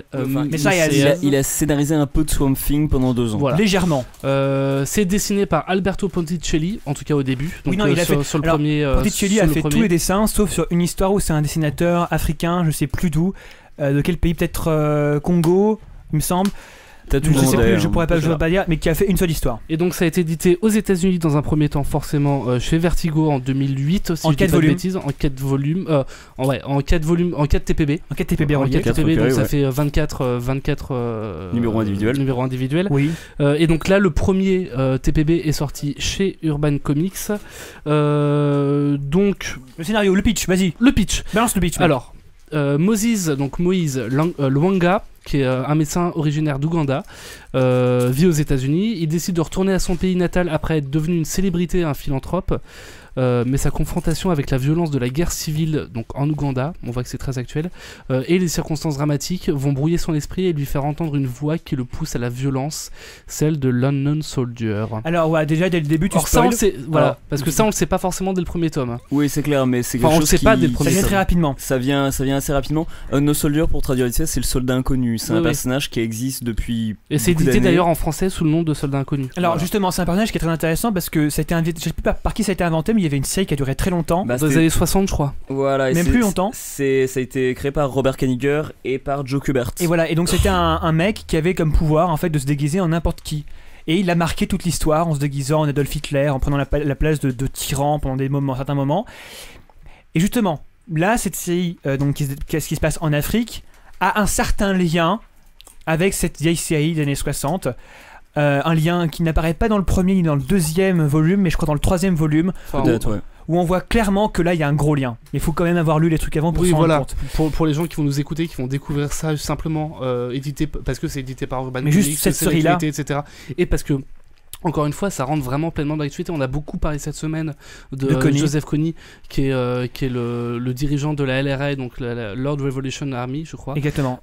Qui est une armée d'enfants soldats en Ouganda. Lord Resistance Army, pardon. Donc une espèce de dingue. Qui est un criminel de guerre, qui est un malade mental, qui donne des armes aux enfants, qui est une soixantaine de femmes et 42 enfants. Enfin bref, qui est un monstre. Il faut regarder le truc là qui passe en ce moment sur internet, vous l'avez vu. Ça dure une demi-heure. Kony 2012, c'est vachement bien foutu. C'est une vidéo qui est édité par une ONG qui est assez douteuse apparemment. Il y a une polémique un peu sur l'ONG, mais en tout cas la vidéo vaut le coup d'œil simplement pour être informé, pas forcément pour donner à l'ONG. Au moins voir le nom en tête, parce que c'est un peu le nom apparemment qu'il faut avoir en tête. C'est ça, et donc ça parle justement de cette guerre-là dans laquelle est impliqué Joseph Kony actuellement. Alors pour information, je vais dire Ponticelli, mais en fait non. Ponticelli, oui. Dans mes souvenirs, en fait, était allé dans le pays, donc s'était vraiment documenté sur la question avant d'écrire son histoire. Et pour lui, ça avait vraiment une importance. C'est-à-dire qu'il a pas pris ça et genre le foutu comme étant un fond et balancé son histoire. Il a vraiment pour but, je dirais pas de dénoncer, mais ni d'informer exactement, parce que ça reste comme une fiction. On est centré sur un personnage. Exactement, oui. Voilà, c'est une histoire de fiction, mais qui a un contexte tout à fait, totalement réel, et qui l'utilise, mais pas à des fins, pas juste pour servir son histoire, mais aussi pour mettre en valeur ce qui se passe actuellement en Ouganda. Moi je vois ça, du point de vue de ma propre expérience, c'est que j'ai lu ça, j'ai dû commencer à le lire la semaine dernière, donc j'étais pas encore au courant de Joseph Kony, parce que vraiment c'est un truc, moi je débarque totalement pour le coup, donc je lisais ça, je fais ouais c'est pas mal, je lisais ça comme un comics classique.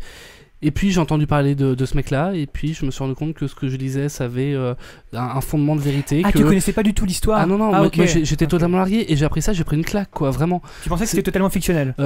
Au début, c'est tout con, mais comme Ouganda en français, moi je l'ai lu en anglais, comme Ouganda en français c'est écrit avec OU et que dans la version anglaise c'est écrit avec un U, je suis peut-être débile, mais j'ai pas fait le rapprochement tout de suite. Pas débile, mais et dans les comics, souvent ils prennent des pays fictionnels, on voit dans les DC ou dans les Vertigo, donc ils prennent des pays fictionnels. Quand même, donc moi je me suis dit, ouais, ils reprennent l'histoire du génocide en Ouganda, ou du Rwanda, bref. Ouais, mais je sais pas, ça a pas fait tilt, et ça a fait tilt après, je me suis dit, putain, quand même, quoi. Et pour le coup, c'est avec le recul que je me suis dit, c'est un excellent comics. C'est ce qui fait l'intérêt du comics. En soi, il est pas. En soi, si on le prend comme si, pour moi, si. Parce que si on le prend vraiment comme un comics, comme un divertissement pur, en tout cas, le premier tome n'est pas. mais c'est très casse pas des briques, quoi. Voilà. Non, mais c'est faux. Mais quand on sait que c'est rattaché à la réalité, là, putain, ça fait mal. Alors, c'est très bien construit scénaristiquement. C'est très très bien foutu. C'est très bien écrit. Le personnage c'est très bien dessiné. Le personnage vraiment, c'est original. Il y a un trait. Je dirais pas italien justement, et ça se sent un petit peu aussi dans ce que fait. C'est assez brouillon, c'est assez chaud dans les couleurs. Voilà, mais tous les personnages sont vraiment leur propre caractère au niveau graphique. Et vraiment, ils se démarquent tous. Ils ont tous ce petit truc. Il y a le journaliste, il a son bonnet. C'est vraiment, ils ont chacun leur truc qui fait qu'on les distingue clairement. Graphiquement, ils ont tous quand même une morphologie, on va dire. Très gueule, typée. Ils sont vraiment bien. On les démarque vraiment très rapidement. Et ça c'est pas tout de suite dans ce tome-là, mais dans le dernier volume. On va peut-être le garder pour plus tard dans ce cas quand il sortira. Bon, très bien. Mais en tout cas, lisez parce que franchement, c'est une claque. Pas que parce qu'on en parle maintenant actuellement, parce que c'est un des comics, un des seuls comics à ma connaissance, à part DMZ, qui parle, alors que DMZ c'est un conflit fictionnel, qui parle d'un conflit Comment ? Qui parle de politique, en tout cas. Qui parle de politique faits, voilà. de manière grave et sérieuse. Et de manière totalement réaliste, parce que tous les faits qui sont amenés sont avérés et vérifiables. Bon, après, ça reste très violent, ça reste assez cool avec un super-héros, tout ça. C'est pas de la politique politicienne, hein, c'est clairement de la politique. Non, ils donnent les faits. Ils expliquent, les enfants la société ougandaise, comment ça se passe. Et d'ailleurs, non, je vais pas. Mais si, non, bref. Non, parce que j'allais raconter une des dernières répliques du comics qui est assez marquante justement pour ça, donc je vais pas. Non, mais voilà. Dire, mais on a un personnage qui est un peu dans le rôle de Batman. Enfin, exactement. Je suis là parce qu'on a besoin de moi. Et même si personne ne veut de moi. Voilà. Mais justement, le personnage principal est intéressant parce qu'il est divisé entre ça. C'est un médecin, il est là pour régler les choses de façon pacifique. Non, en même temps, il veut aider. Il veut vraiment aider. La seule manière d'aider, c'est la violence. Il est habité cette seconde personnalité, cette voix. On ne sait pas d'où est-ce qu'elle vient. Si c'est lui-même qui la crée ou qui se crée un propre conflit. En fait, on n'en a aucune idée. En fait. Et c'est vrai. Plus ça va, plus ça tourne vers le complot politique. En fait, toute l'histoire. Alors oui, il va y avoir des éléments comme ça. Il y a un tournant beaucoup plus fictionnel qui arrive. Bien après, dans le deuxième, troisième, où on comprend vraiment les intentions de certains personnages secondaires. Mais globalement, alors je termine, moi je vous le recommande. Rien que pour une seule histoire dans le dernier volume qui est fantastique. Sur la Kalachnikov. L'histoire de la Kalachnikov, c'est vraiment impressionnant. C'est dingue. Très bien foutu. Très bien foutu. Et là, c'est la véritable histoire de la Kalachnikov. Mais pour le coup, le tome n'est pas encore sorti. Le tome n'est pas sorti, donc rien pour le premier tome. Mais commencez-le maintenant, comme ça vous comprendrez mieux le dernier tome. Si dans l'idée vous avez du mal avec les comics indés, donc qui ne parlent pas de super-héros, là. Jetez-vous dessus, c'est fantastique. Et en plus, on a justement le personnage de No Soldier, enfin de Moses Langlois, qui à un moment finit en disant je vais pourchasser Joseph Kony jusqu'à n'importe où, je vais l'égorger, je vais le tuer Kony, hein. Son but, c'est quand même de tuer Joseph Kony. Donc, c'est très ironique quand on voit la fin. Et Urban Comics, spoil pas. Urban Comics est vraiment, a fait un super coup quoi. Enfin, je suis désolé pour eux, c'est très cynique de dire ça, mais ils ont fait un super coup pour le coup. Enfin, cette fois. Ça tombe malheureusement bien. Quoi. Bref, c'est sur ces mots tragiques. Oui. Je vais dire un truc parce que j'ai reçu un message assez intéressant. On t'entend pas. Alors, j'ai reçu un message d'un numéro surtaxé qui me dit Debra, vous avez laissé un message à 22h37, 24 secondes, écoutez son message, appelez le 0800. Alors 1,35€ plus 0,34€ la minute. J'appelle ou pas? Alors, pas vraiment. D'accord. Le problème, c'est que ça. Ouais, c'est ma chance. Il y a Pierre, il vient de choper justement un numéro de fétichiste de talon aiguille. Et puis il a appelé. Mais t'aimes bien ça les fétichistes, toi, Swan? Ah, mais j'adore ça. Voilà, on peut continuer. Il nous reste un comics. Mais acheter un Soldier, c'est cool. Oui, acheter. Voilà. Et donc le dernier comics de la semaine, c'est Wolves, qui est écrit et dessiné par Becky Cloonan, que l'on connaît pour avoir dessiné Demo, et qui dessine actuellement avec toujours Brian Wood la relaunch de Conan chez Dark Horse. Donc l'histoire elle est très simple, hein, c'est un mini comics qui fait moins de 20 pages et édité dans un format beaucoup plus petit. C'est de l'auto-édition, c'est paru chez aucun éditeur, c'est vraiment elle qui a fait la parution, qui l'a édité elle-même. Oui. Donc on peut l'acheter que par internet. On peut l'acheter que par internet, donc ça coûte $6 avec le frais de port. C'est, donc c'est vraiment pas. Non, 6€ avec le frais de port en fait. C'est quel format? C'est combien de pages? Bah, je te dis, c'est moins de 20 pages. C'est moins de 20 pages, c'est petit, mais c'est très bien. C'est du beau volume. Et ça raconte l'histoire tout simplement d'un guerrier qui au Moyen-Âge est envoyé en mission par le roi et donc il doit traverser une forêt à la recherche de quelqu'un. Donc je raconte pas toute l'histoire, de toute façon elle est très très courte et le gros intérêt majeur de cette histoire, c'est surtout le dessin. Alors l'histoire est intéressante, elle est bien faite, mais elle est là pour permettre à Cloonan de dessiner. C'est pas de la branlette, mais c'est vraiment clairement là où on peut vraiment apprécier son style qui est vraiment fantastique. Elle a un style très très très moderne dans le sens où on sent un petit peu du Japon dans son style, mais aussi de l'Europe et des États-Unis, de la même manière que Paul Pop, mais avec un trait beaucoup plus féminin. C'est une fille, voilà, ça se sent vraiment bien. C'est colorisé ou pas? Non, c'est uniquement en noir et blanc. D'accord. Les dialogues sont très légers et c'est vraiment uniquement l'histoire se raconte très bien en ne lisant pas mais en regardant uniquement les cases. Il y a véritablement quelque chose qui se développe en termes d'atmosphère dans l'histoire parce que tout se passe en forêt, donc les arbres et l'ombre des arbres apportent vraiment beaucoup de choses. Il y a vraiment une impression d'emprisonnement, et alors que l'histoire est vraiment très courte, on se souvient vraiment bien de chaque élément qui va amener à sa conclusion. C'est très bien foutu. Elle a une autre histoire qui est parue il y a pas très longtemps, qui est aussi commandable sur son site en payant par PayPal. Donc je vous encourage vraiment à aller chercher ça, parce que là en l'occurrence elle en vend par carton parce que tout le monde lui en commande. Je sais pas quand est-ce qu'il y en aura plus de disponible, mais je vous recommande vraiment de jeter un œil à ça. C'est très très beau. Est-ce que c'est possible qu'elle soit éditée par un éditeur? Est-ce qu'elle le veut déjà? Une vraie maison d'édition, est-ce qu'elle le veut peut-être d'ailleurs? Oui, parce que Picsou, un truc qu'elle avait, alors Picsou PIXU, qu'elle avait co-dessiné avec les frères Gabriel Ba, Fabio Moon et encore un autre dessinateur, avait été réédité par Dark Horse et ça avait été d'abord sorti en auto-édition, un petit fascicule, et ça aussi c'est à chercher, c'était vraiment fantastique. S'il y a vraiment du succès, ça pourra peut-être ressortir quoi. Oui, ça pourrait peut-être ressortir, mais enfin voilà, même si vous comprenez pas grand chose en anglais, vous commandez ça, vous allez pas avoir beaucoup de mal à comprendre ce qui se passe quoi. Il y a peu de dialogue et voilà. Betty Cloonan, c'est c'est la dessinatrice que moi j'apprécie le plus actuellement. Il y a peu de femmes dans le monde du comics. Parce que Michael Huston, c'est un peu... C'est un homme. Voilà. Aussi. D'accord. Et donc. c'est vraiment quelqu'un que je recommande vraiment trop fortement. Et le Conan qui a fait avec Brian Wood, j'en parlerai plus tard. Enfin, un autre numéro. Conan. Il recommence une nouvelle série Conan, là, Brian Wood et Betty Cloonan, et c'est pas mal. C'est pas mal du tout. J'en parlerai quand tu auras plusieurs numéros qui sont passés. Tu devrais, ouais. Tu m'en passeras même. Peut-être pas. D'accord. Bon bah c'est sympa comme mec. Enfin voilà, les comics de la semaine, c'était cool, c'était sympa. Moi j'ai bien aimé, surtout que Michael Dustin, enfin je sais pas si on l'a dit, on avait Michael Dustin juste avant. Ouais, on a passé un bout d'interview, ok. Le mec cool, enfin. On a bu des bières avec lui après. On a bu des bières avec lui après, c'était cool. Voilà, bon, on se la pète un peu. Et ce mec n'aime pas Batman. Oui, alors est-ce qu'on peut très rapidement dire ça? C'est un scandale. Il n'aime pas les Batman de Nolan. Et il pense que les meilleurs Batman à l'heure actuelle, ce sont les films de Sherlock Holmes par Guy Ritchie. Oui, ça se défend. Je veux dire, pourquoi pas? Après, il a pas réussi. Non, mais le problème, c'est déjà. Ce qu'il a dit, c'était pas faux. Non, mais le problème, c'est que les films de Sherlock Holmes par Guy Ritchie sont même pas des bons films de Sherlock Holmes. Voilà. Donc, en faire des films de Batman, ça pose problème. Bon, voilà. Mais après, il est génial, quoi. Enfin, il était cool. Très gentil. Mais bon, voilà. Il nous reste un quart d'heure, donc on va passer à la série. On va très rapidement aller sur les séries. Alors, Swan, envoie le bousin, s'il te plaît. Yeah, but you are aware that there's an invention called television, and on this invention they show shows, right?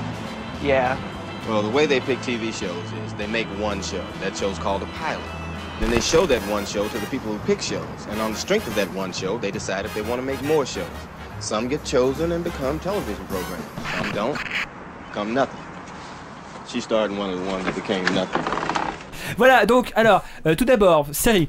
Pour vous dire très rapidement que lundi prochain, donc le 12 mars, aura lieu la 3e journée The Wire à Nanterre. Donc, Amphi V, bâtiment V, c'est l'Amphi V. C'est celui qui est au sous-sol du bâtiment V. Donc, vous risquez de vous faire violer par des communistes féministes acharnés. C'est le combien ? C'est le 12. Là, donc ceux qui sont là. C'est pour ceux qui sont sur live avant tout. Ouais. Moi, j'irai pas, malheureusement. Je pourrais pas. Voilà. Sinon, très rapidement, pour parler j'ai été invité à une projection presse par Game One pour les animés animés par Madhouse.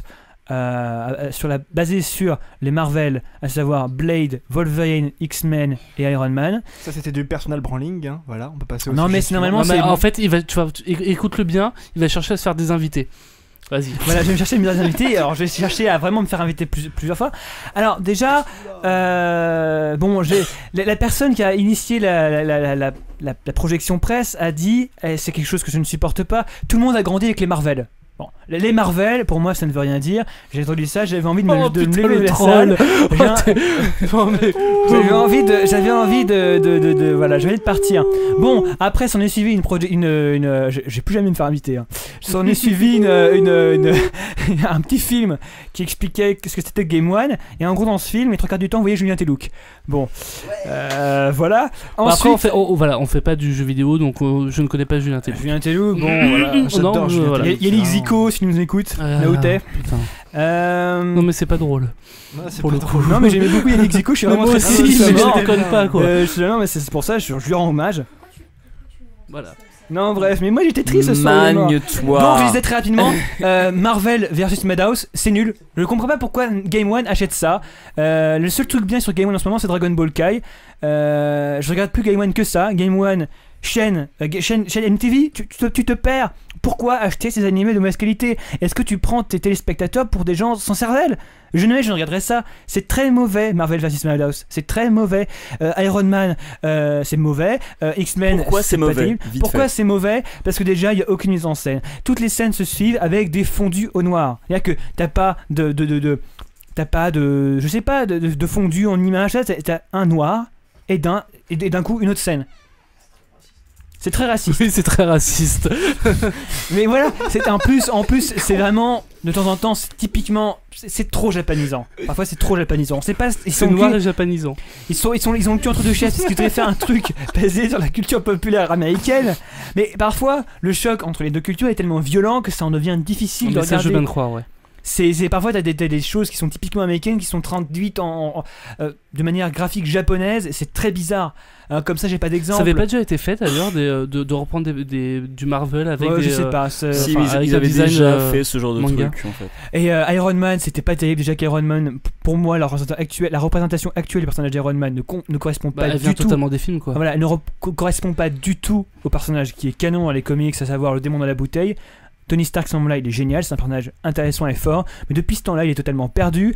C'est vraiment, ça se voit que c'est typique, c'est vraiment financier, quoi. C'est pas pour les fans, c'est rien, c'est nul, c'est mauvais, et parfois c'est vraiment le truc Madhouse, parfois c'est trop bien animé. Et tu vois que c'est vraiment, c'est plein de couleurs, c'est flashy, ça devient moche. Est-ce que t'as vu Et les boobs, montés dans X-Men, Tornade a des seins énormes, et j'en reviens pas, parce que avec les gens qui étaient avec moi dans la salle, écoute-moi, on faisait comme ça avec les mains. Xavier. Arrête de montrer tes seins. Ouais. Je voulais juste savoir, est-ce que tu as vu dans le dossier de presse, je sais pas si t'en ont filé un d'ailleurs ou pas, enfin bref, ou est-ce qu'ils t'ont donné les informations s'il y a un auteur de comics, un scénariste qui a bossé sur il la me semble série, que il y a Jeff Loeb qui a plus ou moins travaillé avec eux. Ah putain, Warren c'est Ellis, triste. c'était au scénario sur les Iron Man. Oh, c'est très triste. Si je sais que Joe Quesada aussi a plus ou moins travaillé avec eux. Ah oui, donc il y a du beau monde quand même. Ah oui. Ah non, c'est mauvais hein. Même au niveau du scénario. Ah oui, non, mais ça vaut pas tripette. D'accord. Voilà. Ok. Donc je boycotterai. Non mais pour défendre Game One, parce que là tu en as mis plein la gueule, il y a quand même 2-3 émissions bien, je veux dire ceux qui passent encore South Park. Ah oui, non mais oui, comme bien Retro sûr. Game One avec Marcus, moi il me fait marrer. Il passait aussi Samantha Oops, des trucs comme ça. Parce que du Rush, il y a rien d'original chez eux, c'est pas bon, c'est tout. C'est vrai. Et il passe aussi Samantha Oops. Voilà. Mais il y a les émissions, les seules émissions qui valent le coup sur Game One, c'est Marcus. Voilà, c'est à peu près le seul truc sympa. Ouais, il y a le débat aussi maintenant. Ah oui, le débat avec Captain Web et tout ça, et on y traite bientôt un jour, j'espère. Enfin, ça m'attirerait maintenant. Sur les jeux vidéo.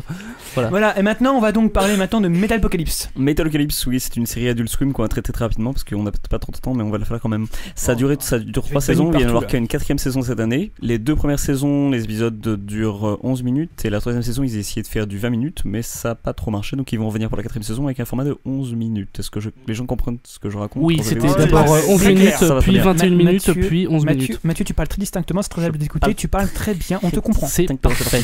Continue. Metalocalypse, c'est une série qui a été créée par Brandon Small, qui a aussi créé Home Movies, et qui était... Non, il est pas petit. S'il te plaît, je crois pas qu'il est petit. Soit, ne gâche pas cet instant. instant. Il fait aussi la voix de Johnny Quest dans les Venture Brothers, donc le personnage totalement dopé, enfin coquet. Un autre bon animé de Adult Swim. Voilà. Et c'est donc créé par Brandon Small et Tommy Blacha. La musique est composée par Brandon Small. Et musique, pourquoi? Parce que en fait, Metalocalypse, c'est une série sur un groupe de death metal, le plus grand groupe. Non, tu fais mal, c'est plutôt. C'est vrai que le plus grand groupe de death metal du monde. Niquer les trucs de Swan, c'est gentil d'avoir saturé le micro, c'est super. Je suis super content là. Swan, big up. Donc ouais, c'est le plus gros groupe de death metal au monde, mais c'est pas juste le plus gros groupe de death metal, en fait c'est le plus gros groupe de musique. En fait, c'est Metallica puissance 100 en fait. Non, ils gagnent autant de fric en fait que la Belgique. C'est que les possessions du groupe Def Clock, c'est révélé dans le 3ème épisode, c'est équivalent au PIB de la Belgique. D'accord. Ils ont vraiment beaucoup de sous. Et je répète ma vanne, avec ou sans gouvernement à la Belgique? Sans. D'accord.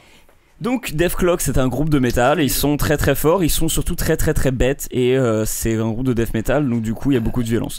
C'est un animé qui repose beaucoup sur un mélange de gore, de comédie, de gore, de stupidité, de gore, de stupidité, et beaucoup de bêtises. Oui.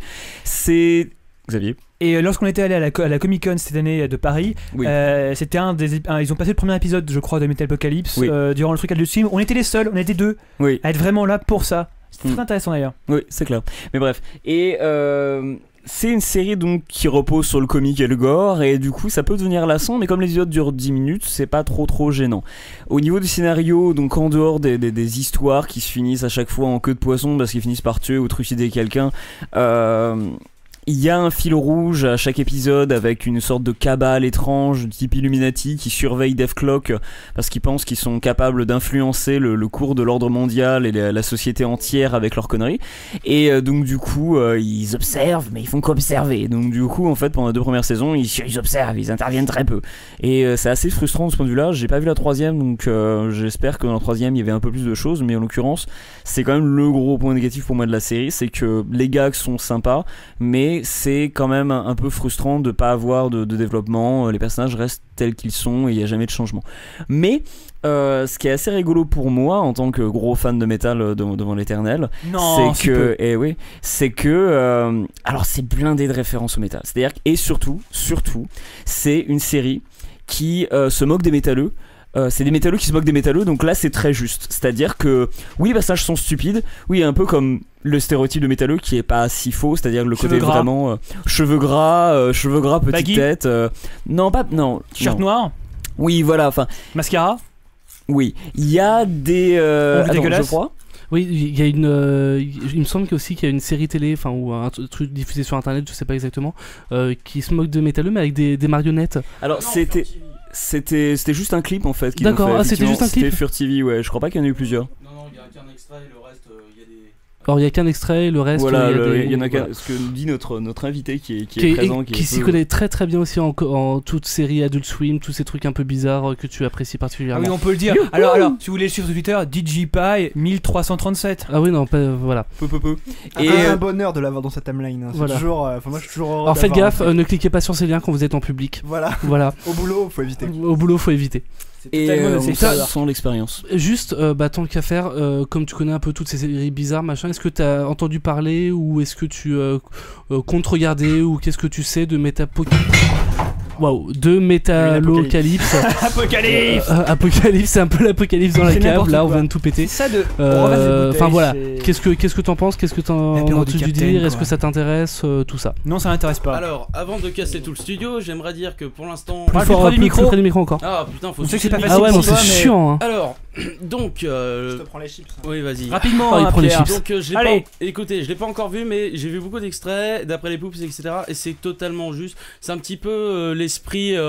Disons que je sais pas si vous avez vu Brutal Legend avec Jack Black. Oui, le jeu vidéo là. Et ben c'est un petit peu dans le même esprit de trucs néo-goth.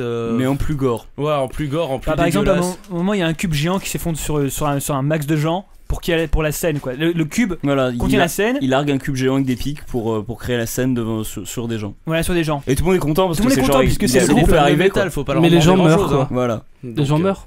Oui, les gens meurent écrasés, oui. Ah, mais le nombre de morts par épisode est juste effarant. Enfin, il y a beaucoup de torture aussi, hein. Oui, pour rien. C'est très drôle. C'est comme les génocides de Super Jail, quoi. C'est pareil. Exactement. La première saison, c'était du génocide complet à chaque épisode. Exactement. Tellement fantastique Super Jail. Super Jail, il avait à peu près 3 fois la quantité de prisonniers dans la prison qui mouraient à chaque épisode. Ouais. Ceci dit, c'est pas aussi bien animé que Super Jail, hein. C'est quand même assez minime. Juste pour comparer à Robot Chicken, ça vaut combien de Robot Chicken? Non, mais je comprends pas, c'est moins bien que Robot Chicken, mais c'est sympa. Toujours est-il que pour finir sur le côté métalleux et pour enchaîner la fin de l'émission, parce qu'il ne reste pas beaucoup de temps, il y a donc pas mal de références au métal. Il y a aussi des chanteurs de métal en fait qui font du doublage dedans, notamment. Il y a pas Lemmy Motorhead qui est passé. Non. Metal, pas hard rock. Pardon, excuse-moi. Donc il y a Isand qui était dans Emperor et qui a sa carrière solo maintenant, qui fait du doublage. Devin Townsend fait une apparition. Il y a aussi Chagrat qui est norvégien, donc il sait pas que son nom a un jeu de mots débile parce que Chagrat, bref. Et Vortex qui était avant dans du Meborgir et qui est maintenant dans Code. De quoi? Vortex. Vortex, j'ai eu peur. Cortex. Pas comme Minus, c'est Cortex. En soi, la série donc est vraiment orientée sur le métal. D'ailleurs, il y a un groupe Metalocalypse qui existe vraiment, qui fait des tournées. Ils ont sorti 2 albums actuellement. Donc avec Brandon Small à la guitare et alors qui compose tous les morceaux. D'ailleurs, il y a des morceaux qui sont joués par le groupe dans chaque épisode. Donc il y a vraiment plein de trucs qui sont faits. D'ailleurs, pour décrire vite fait le style de Dethklok, hein, c'est un genre de métal entre Cannibal Corpse et Children of Bodom, donc du clavier, des lead guitares et des parties ultra brutales. Et très, très grandiloquent. Non, enfin, non, c'est grandiloquent. Speedrun, c'est vachement grandiloquent. Enfin, non, c'est pas si grandiloquent, c'est de la merde. Il y a du branlage de manche, c'est tout quoi. Il y a du branlage de manche. D'ailleurs, il y a un personnage en fait qui est une sorte de parodie de Alexis Layo. Oui. Le chanteur, c'est d'ailleurs.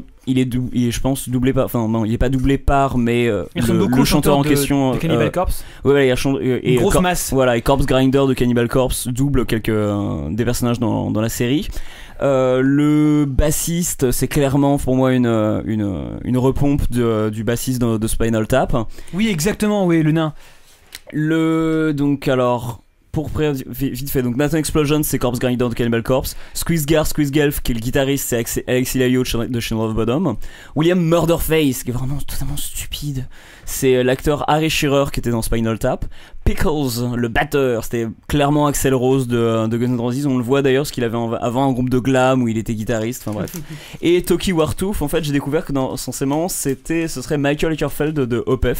Alors par contre on lui ressemble pas terriblement, mais bon il serait l'influence d'eux. Et Def Clock le groupe, puisqu'il existe et qui est sorti de disques, ils ont tourné donc notamment avec Converge, avec Mastodon, avec Doom Rider, c'est un groupe qui déchire. Enfin 3 groupes qui déchirent. Mastodon c'est pas mal aussi. Mastodon c'est cool. Et ils ont tourné et ils ont dans leur groupe donc alors, Brandon Small qui est à la guitare et à la voix. Mike Kennelly qui est un multi-instrumentaliste qui est à la guitare, Brian Beller multi-instrumentiste, Brian Beller qui est à la basse qui est aussi un multi-instrumentiste, tu vois maintenant j'apprends les mots, et Gene Oglan le mythique batteur de Strapping Glad et Dark Angel qui est à la batterie, donc notre boîte à rythme humaine favorite. Alors qui joue très bien. Je pense que des gens auront lâché complètement là. C'est pas oui, grave. Mais Mathieu a cumulé deux de ses passions avec cette chronique. Adult Swim et le métal. Et moi j'aime beaucoup le métal aussi. J'ai pas capté la moitié des trucs. J'ai capté à peu près, je pense 3/4 des trucs. Il y a vraiment des trucs auxquels je comprends pas. Alors ça fait quoi d'écouter ton propre podcast comme les gens nous écoutent? Bah c'est étrange hein. Je veux dire que bon, voilà, l'émission est finie. Félicitations. L'émission est finie. Il aurait fallu un Adult Swim avec des japonais et avec du métal en fait. Voilà. Ouais, mais il n'y a pas de japonais. Ouais. Alors juste l'émission est finie, mais Xavier. On remercie Urban Comics déjà. Attends, avant tout. Pour le 31 mars, la soirée, ce sera une soirée Miyazaki avec le voyage de Chihiro, le château dans le ciel et Pogno sur la falaise. Donc il y aura tout ça en une nuit pour 15€ avec café offert toute la nuit, petit déjeuner offert au petit matin. Ça commence à 23h45 au Max Linder, donc à Paris. Ça va être métro Grand Boulevard si je m'abuse. Et on va vous faire gagner 3 places. Donc on a une première place à vous faire gagner en live. On va faire comme pour le dernier numéro, les deux. Le premier mail. Voilà, le premier mail qu'on reçoit gagnera. Donc Xavier va vous poser une question dans un instant. C'est Mathieu. Mathieu va vous poser une question. Alors le mail à culturebreakdown@gmail.com. Voilà, alors je pense que c'est une question. Un truc pas trop sadique. Hein. Ouais, non, c'est un truc qui sera très approprié en fait pour tous les fans de Miyazaki et qui correspondra très bien à ce dont je viens de parler. Donc je voudrais que vous me donniez le nom du premier chanteur de Cannibal Corpse qui est parti au bout de 3 albums. Le nom du premier chanteur de Cannibal Corpse. Donc vous nous envoyez son nom à culturebreakdown@gmail.com. Ouais, voilà, ça suffira. Et on vous fera gagner deux places également sur le blog. Donc là, pareil comme sur le dernier numéro, vous répondez dans les commentaires, on fera un tirage au sort. Petit indice, voilà. C'est ma mère. Alors, c'est la mère de DJ Pilot.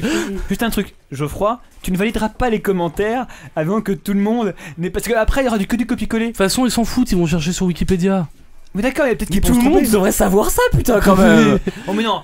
Non, mais on parle pas de ta question. On parle pas de ta question. Pour la question qu'on va poser après sur le blog. Exactement. Voilà. Alors tout d'abord, moi j'ai un petit truc à préciser. Vas-y, Randall Flagg qui nous a fait un petit dessin sur Gribouillon. Encore, mais il est mignon. Donc c'est toujours sympa. Merci Randall. C'est sur gribouillon au pluriel.fr. Voilà, un détournement de l'affiche de John Carter. John Carter, cool. Elle était vraiment trop cool Randall. Je pense qu'un jour il faudrait qu'on l'invite. Ouais, bah. Et donc le pitch c'est Lost in Our World, Found in Culture Breakdown. Bah on l'intégrera de toute façon comme d'habitude sur le billet de l'émission, j'aime bien faire ça. Merci à vous qui étiez sur le live ce soir, merci à vous qui nous écoutez, encore quelque chose à dire. Merci aux partenaires, merci aux partenaires, donc vas-y. Alors merci donc du coup à Reviewer, Pod Radio, Rennes TV, La Fille du Rock et La Fille du Rock. Voilà, FreePod évidemment. On remercie Urban Comics de nous avoir fait parvenir Top 10 et Unknown Soldier. Ouais, et on remercie Mike Huddleston d'être venu. Merci dans Mike. C'était vraiment très cool de vous avoir. Et si vous pouvez aller mettre un petit commentaire sur iTunes. On manque de commentaires sur le blog. Ouais, on manque de notes sur iTunes. On était bien parti pour remonter vers les stats de Basingcast et puis là on commence à redescendre. Alors s'il vous plaît, un peu. Qu'on fasse la liste à Monsieur Piouf. Juste pour faire chier Basingcast quoi, putain. Juste pour ça, s'il vous plaît. Non, pas Basingcast, Piouf. Ah oui, Piouf. Oui, non, parce que les autres ils aiment bien. Mais oui, Michel est sympa et puis Trélin et Trollin ils sont trop là. Ouais, non, ça va.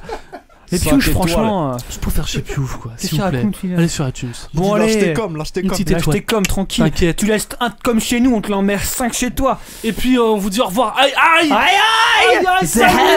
Wesh. C'est n'importe quoi, bisous.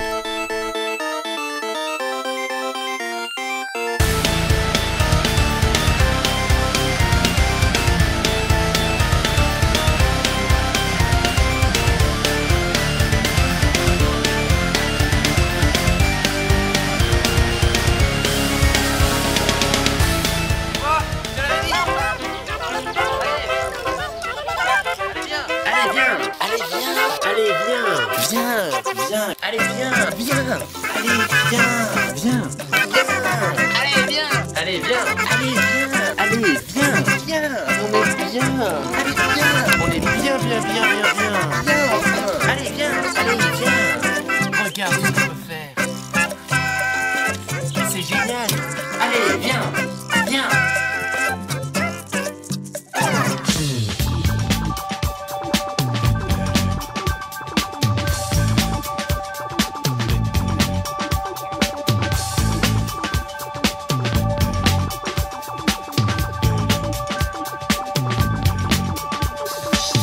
You may find yourself living in a shotgun shack, and you may find yourself in another part of the world, and you may find yourself behind the wheel of a large automobile, and you may find yourself in a beautiful house with a beautiful wife, and you may ask yourself, well, how did I get here? Letting the days go by, let the water hold me down. Letting the days go by, water flowing underground into the blue again. After the money's gone, once in a lifetime, water flowing underground. And you may ask yourself, how do I work this? And you may ask yourself, where is that large automobile? And you may tell yourself, this is not my beautiful house.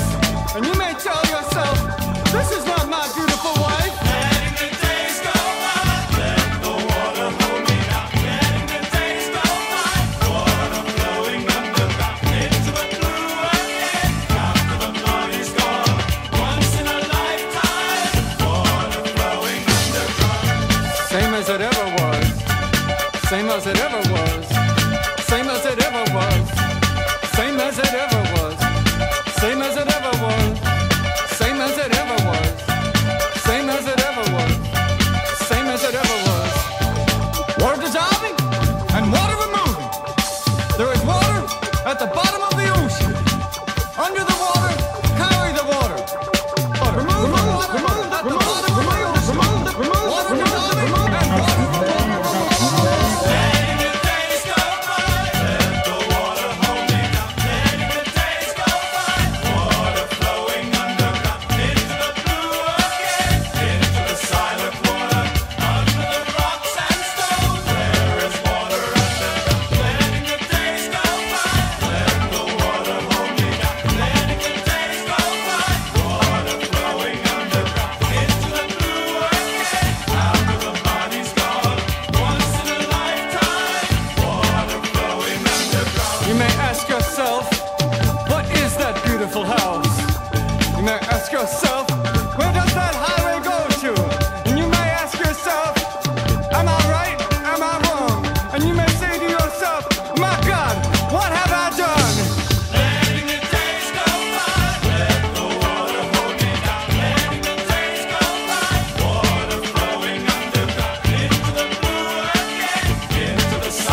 Dans la chatte à Ramayat.